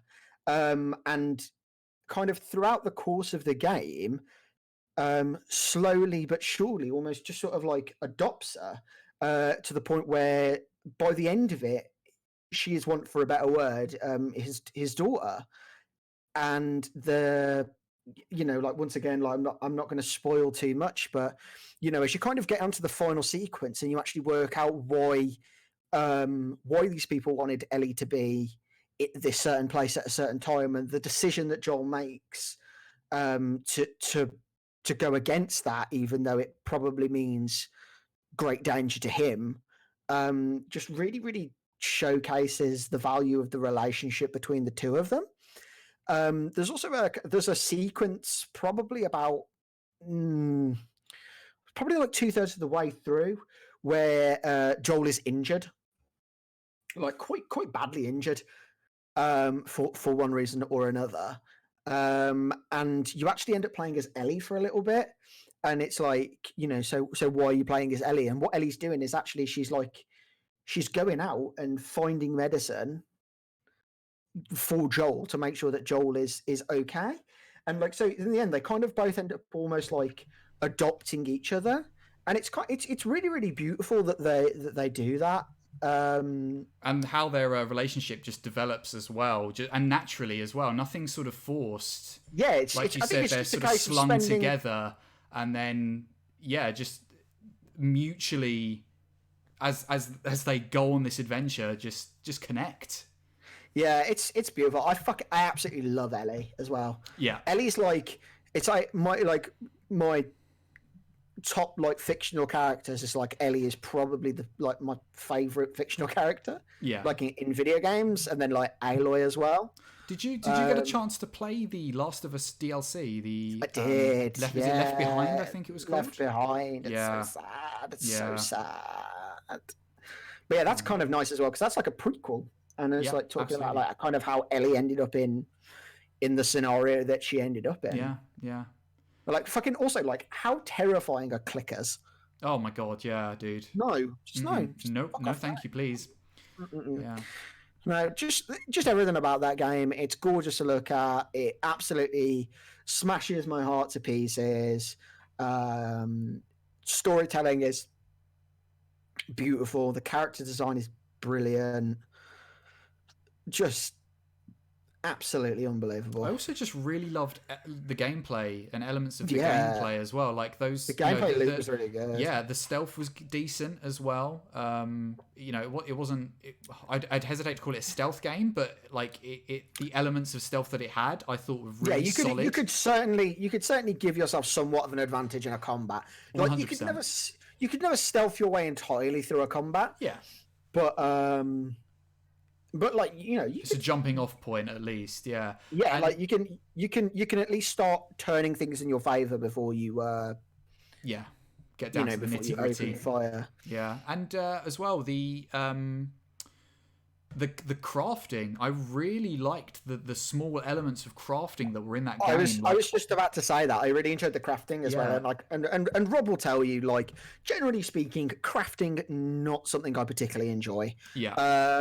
As a general rule, it's not, unless I'm doing something very specific, something like my time at Porsche or whatever, which is like a Harvest Moon kind of game where that's kind of the entire point. I don't particularly like crafting just bolted onto stuff. It can be very tedious. And sorry, carry on. But there are those elements in The Last of Us where it's actually like it's so important where you go, Absolutely. okay, well I've got enough to either make a first aid kit, which is like actually super helpful, or a shiv, which is like also like an incredibly important item in the running of the game because it allows you to do you know what I mean? Like it allows you to actually deal with like things like clickers where you can go up behind them. Yeah. Yeah, no, absolutely. So, and I like that. And it's like the fact that it kind of makes it forces like you can't have your cake and eat it. It sort of makes you make a choice. that again adds to that hard hitting, heavy mood that this game has, where everything is a choice. Whether it's the right choice, who knows? But it's a choice that you've got to make. And like I said, crafting can sometimes be very tedious in games. It's certainly not in this. And with like a small pool of resources that you have available to you to make very specific items as well. I also like that it's crafting that can be sort of done on the fly. It doesn't take you out of the game too much, and it's very quick. You don't end up. Do you actually have to go to like a table to do it? No. You Or can do it on the fly. It's on your menu, isn't I think it? the only thing you had to go to a table for was like actual like weapon upgrades and things like that, which is fair enough. I do remember going to a table of some description at some point. But no, this was very much crafting on the fly, which I really liked. It didn't really take you out of the game. It popped up. It had like a small pop-up menu, but didn't really take you anywhere and kept you very much involved in the game and the world, which was great. And also, just sort of briefly going back to Horizon Zero Dawn, I've noticed, that they also do a very similar thing with their crafting, with crafting arrows and things like that, which I really appreciate. Yeah, crafting arrows, it's just done in the radial menu, isn't it? Absolutely, and you can just very easily do that on the fly as you're going about, and it's great. There is absolutely nothing worse in Horizon than running out of arrows when you're midway through a fight. Yeah, but again, pop up real quick, craft them on the fly, real easy, job done. Yeah, but wait until you fight something really big. Yeah, absolutely. And run out of arrows, and then come tell me. But yeah, so no, Last of Us. Just again, one of those IPs as well that came out of nowhere, very unique, a really also unique look, I think, at the zombie apocalypse genre, if you want to be broad about it, that very much focused on the people rather than Yeah. the zombie apocalypse, if that makes sense. It's very much The Walking Dead. Do you know what I mean? Yeah. Whereas like The Walking Dead is it's not about the zombies, it's about the people that'll fuck you over along the way. Yes. Yeah. And it's a similar vibe. Mm. Do you know what I mean? It's like basically it's like I don't trust anybody that's not me or Ellie. Yeah. That's it. Yeah.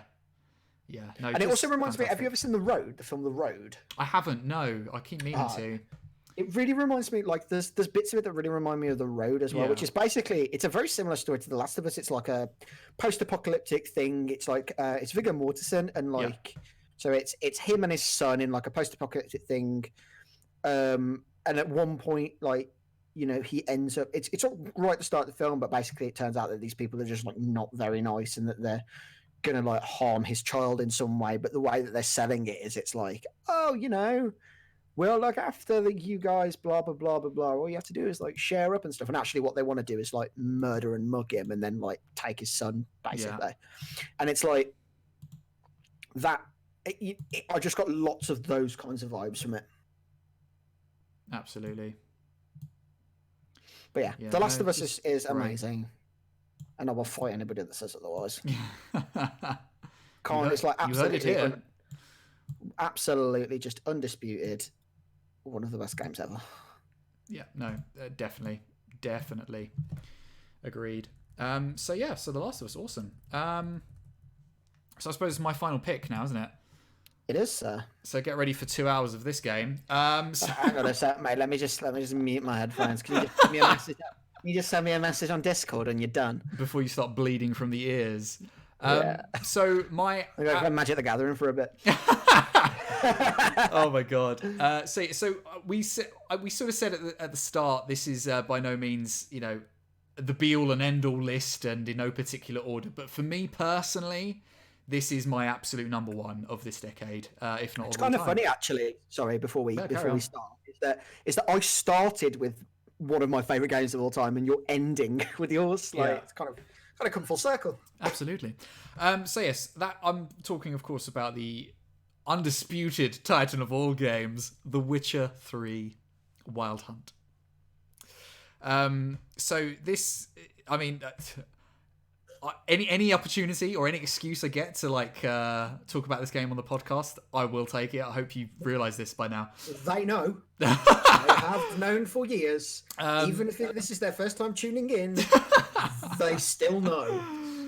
So yeah, the game. I mean, again, what more can be said about The Witcher 3? One of the most influential role-playing games to have been released ever. I think definitely one of the games that has influenced not just the gaming industry as a whole about the standard of what games should be, but also how RPGs should be. This is definitely one of the pinnacle role-playing games to have ever been released. Ever, I think, and definitely a contender for one of the best games ever created. And yes, I'm being very biased, but screw y'all, I don't care. We've been hyperbolic about The Witcher, haven't we? But for me personally, the game is one of the best story-driven games I've ever played. Has had such an interesting story and world that is so different to your typical fantasy ilks as well. And based on such an interesting and expansive lore and IP, yeah, just incredible. And with not just a storyline that's amazing, but a world that's engaging and amazing and interesting, and characters that are wonderful and colourful in all sorts of different ways, and just a masterclass in what video games should aspire to be. And not just a main storyline, but the amount of side quests and missions that were just interesting and ended up to be more than they appeared to be on the surface. You might have got a mission that appeared to be go collect 10 boar pelts, for example, but then evolved into being something so much more than what you thought it was going to be, which again, you know, there's been true thought and development and of these side quests. These aren't, nothing in The Witcher feels like filler. or we ran out of ideas, so let's just throw this in there because that's what the kids like. Nothing felt forced or boring, or I just didn't ever get to a point where I thought, oh, I'm just getting bored of doing the same old. Maybe I'll just go back to the main quest. Yeah, just phenomenal. And for a game as well as an RPG to play a character, because you're essentially playing a character that is a particular class. You're not free and open to do as you please like you are in, say, Skyrim, where you can play the game however you want. You're kind of locked into playing a certain class. And well, I mean, it is established for law reasons. Oh, of course, yes, absolutely. It's not just like, it's not just like willy-nilly thrown at you. It's like, you have a sword. Do you know how to use a sword? Go use a sword. Yeah, absolutely. It's very much a case of like, well, like, you've got two swords because one of them can actually hurt monsters. Yeah, absolutely. I just think it's one of the most amazing games that has come out in especially this decade, and has thrown a lot of games or shown a lot of games, or put them to shame in a lot of ways. And it's certainly the pinnacle of what games should aspire to be like going forward. Yeah, I think it's no surprise that it's not necessarily my cup of tea. Like, I can't get into it. Yeah, I very much enjoy the IP. I've read a couple of the books. I actually like Geralt and the cast of characters. For one reason or another, it just doesn't particularly gel well with me. Absolutely. But you're absolutely right in the terms of side quest wise, super engaging. Like the main quest, I didn't particularly find very grasping, but sure, yeah. for some people it will be. I really enjoyed things like the monster hunts and like working out kind of like, oh, okay, so it's this kind of monster and they're weak to like this, and it felt very true to the IP that it was based on. Like, like the witches aren't just like, witches aren't kind of just like inherently born like kind of crazy monster hunters or whatever. Like, they're hard as hell. Like, and they've worked really, really hard to not be dead. Yeah. And then on top of that, like, are just shunned by society, even though society relies on them. Yeah. So I find like the fact that it actually really gives you that, like, okay, I know that this is like a banshee, and banshees don't like this, and they're weak to this kind of magic, but they get on with this kind of magic, so don't do that. And if you just kind of like rush in like head first and blind and stupid, like, you're gonna die. The game will kill you, and it will kill you like until you work it out that like actually there was a bit more to it. Yeah, absolutely. And that's something that I think it does really, really well. Like, if I could have like The Witcher, where it's like, but like Monster Hunter, where like basically all I do is like hunt monsters, rather than like actually have like this big overarching like plot thing. Sure, I'd probably play The Witcher forever, because that was something from the game that I genuinely really, really, really enjoyed. Yeah, and like I really like the way that it was done, and I like the way that it was kind of true to the way it was. And also something that's like just very interesting about The Witcher, generally speaking, and you kind of touched on it earlier, is that it's different. Yeah. And I think the reason it's different is because actually it's not Western fantasy. Yeah. It's Eastern European fantasy. It's Slavic, it's Slavic in origin. Yeah. So it's like, it's not like, oh, tall and beautiful elves like Tolkien or whatever. It's like, do you know what I mean? Like, goblins are like horrible little, or like pixies are horrible little shits that like steal your children. Yeah. Do you know what I mean? It's like, it's kind of things that you think you know, and then because it's like obviously based on, he's a Polish author, isn't he? Yeah. So it's kind of like based on like Polish folklore.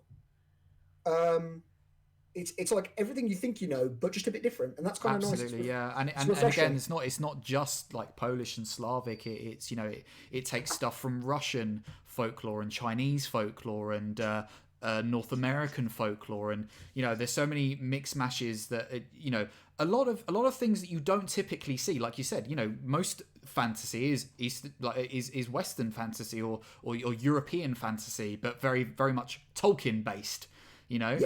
Which is what we're very akin to seeing and familiar with seeing, and this draws from so many different influences that you don't see on like a day-to-day fantasy basis, which again makes it just so much more interesting and engaging, and you just get sucked into this world and just want to throw yourself at it and discover more. It's kind of like a love letter to sort of the forgotten folklore, I think. Absolutely, yeah. Do you know what I mean? Like, you're talking about like North American fantasy or whatever, like traditional North American fantasy things like skin shifters, Wendigos, and things like that. And it's just like stuff that like you might know, like the Chupacabra, you might know the name of it, but like actually, do you know what I mean? Like you probably don't know much about it because you know the things that you know are obviously very like Western orientated. Yeah.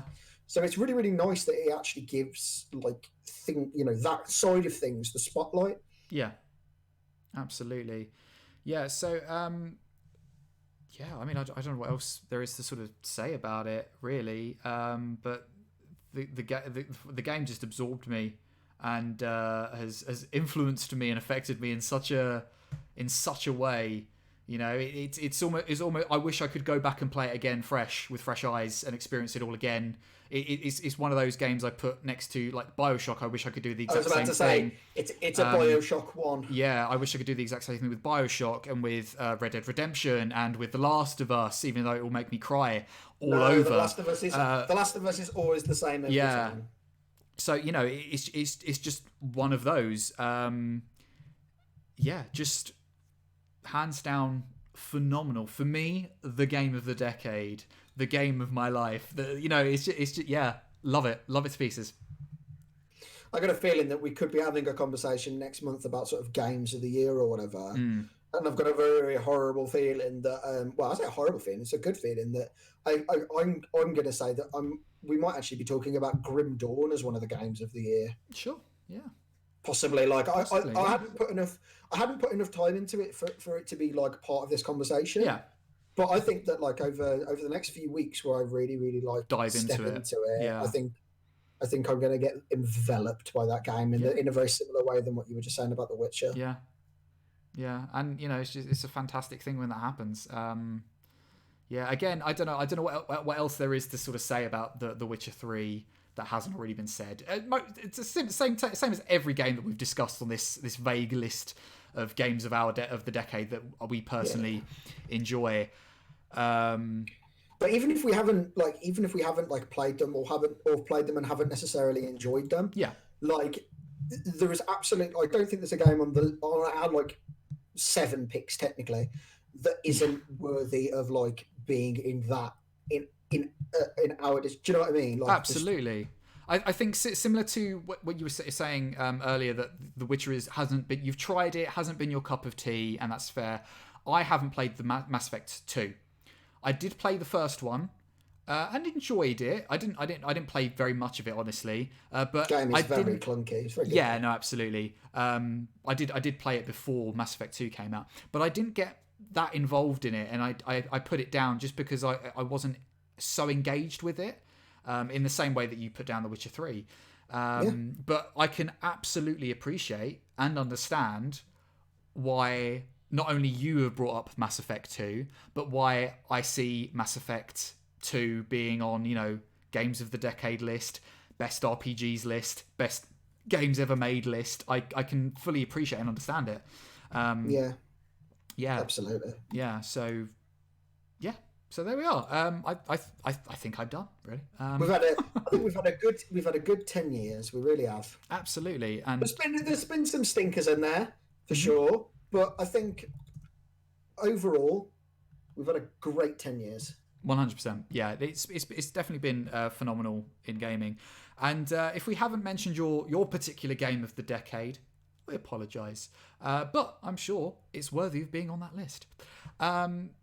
So, yeah, I mean, by all means, let us know what your game of the decade is via social medias, which I'm sure we will be plugging momentarily.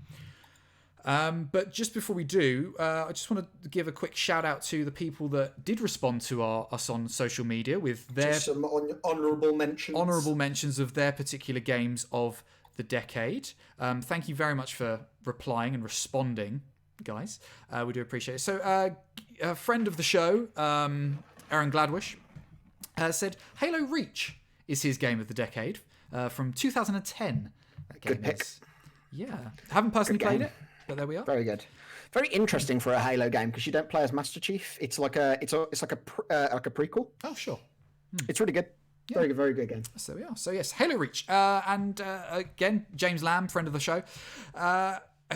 Similar to my top pick of the decade, he's of course very predictably requested or mentioned The Witcher 3. Of course, is his. The Witcher 3. Shall I say it one more time? The Witcher 3. So yes. Now I've gone deaf, mate. I don't know what you're on about. So yeah, we've also another friend of the show, Josie Ashton, has top picked Borderlands series as her top pick of the decade of games. It was 2009, but they got remastered. It's fine. Absolutely, totally counts remastered. Totally counts remastered. Absolutely, great set of games. And on Twitter, we had James Gray, who mentioned Uncharted 4 as his top pick. Absolutely fantastic game. He also wanted to say, as an honourable mention or a little nod to Dying Light. Yeah, Dying Light, very unique game for sure. Absolutely. And Mr. Blue Fox, Creative Blue Fox, who you can also find on Twitch.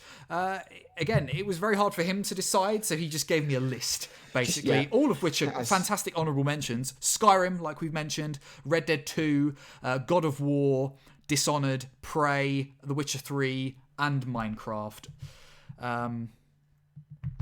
Just fantastic. Really, really good. So, brilliant. So thank you guys so much for engaging with us on social media. Basically, we'll round the podcast off by where you can find us. So, Josh, where can we find you and what do you do on the internet?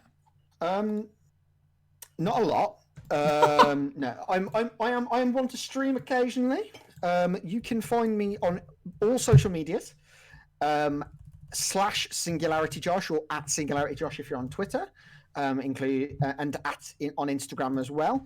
For those of you who are interested in my miniature painting endeavors and like general other hobby things, you can find me on Instagram at @SingularityPaints.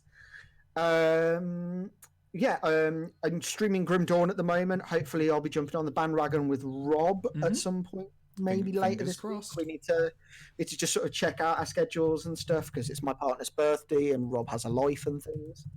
So just keep your eye out on Twitch and come catch me and Rob playing Grim Dawn at some point. Absolutely. So where can we find you, Robbie?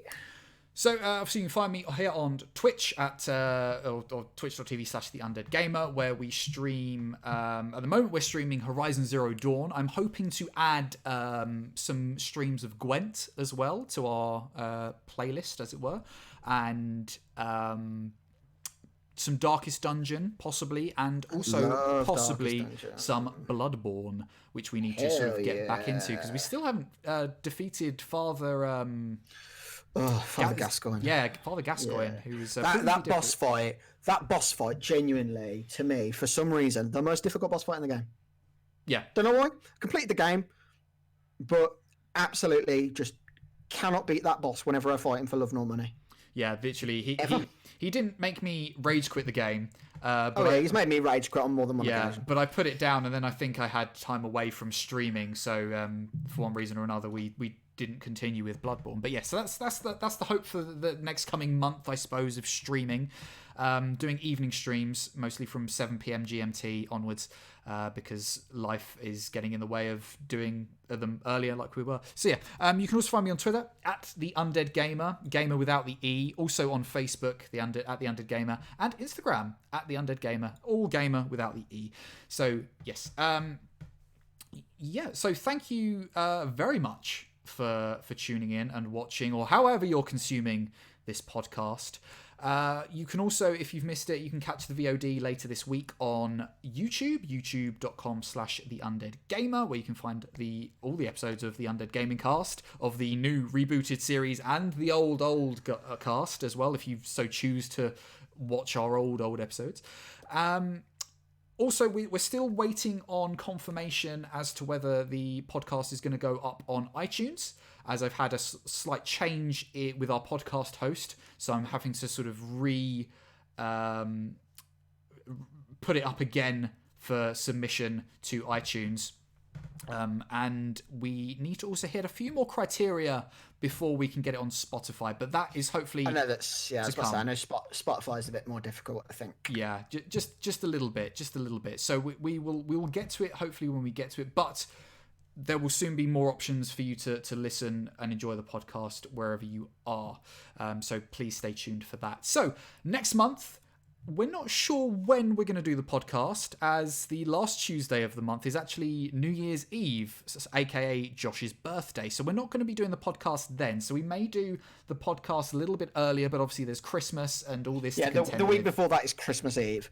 Yeah, absolutely. So we can discuss this absolutely, whenever, and we'll get back to you via the social medias as and when we'll be doing the live show. But there will be a podcast next month. I've got a feeling I'm going to be on my Todd on my birthday, to be fair, so I could do the podcast. So we will be discussing a sort of yearly roundup that we've been known to do on the podcast. So we sort of discuss the best and worst of the year, and there was another topic I think that we added to it. But anyway, we review the year as a whole, generally in gaming, sort of best picks and worst picks of that year of 2019 in gaming, which obviously leads us to ask you, what has been your favourite thing to happen this year in gaming, or your worst, either worst game or best news or best announcement or anything like that. Yeah, it doesn't necessarily have to be a game. It could be absolutely, it could be I saw my sister for the first time in ages, and she came round and we played Super Mario. Do you know what I mean? Like, it absolutely. could be like something like that, just something that's really sort of like touched you this year regarding games in some way, shape, or form, traditional or video. Absolutely. So please let us know via social media using the hashtag UndeadGamingCast. So hashtag UndeadGamingCast, and let us know. Or send us a direct tweet or whatever. You've had our social medias at the Undead Gamer and at SingularityJosh. So, there are various ways in which you can contact the podcast and let us know what your best things in gaming were this year. So carrier pigeon also accepted. Also accepted, yes, absolutely. Also send your hate mail to @SingularityJosh. Thank you very much. So without further ado, guys, we'll wrap up this podcast as we've been going for over 2 hours. It's been a long cast. We usually try and keep it to an hour and a half, but there we are. So yes, thank you very much for tuning in, wherever you're consuming this podcast. I've been the Undead Gamer. And I've been SingularityJosh. And we will catch you in the next one. Bye-bye. Bye-bye.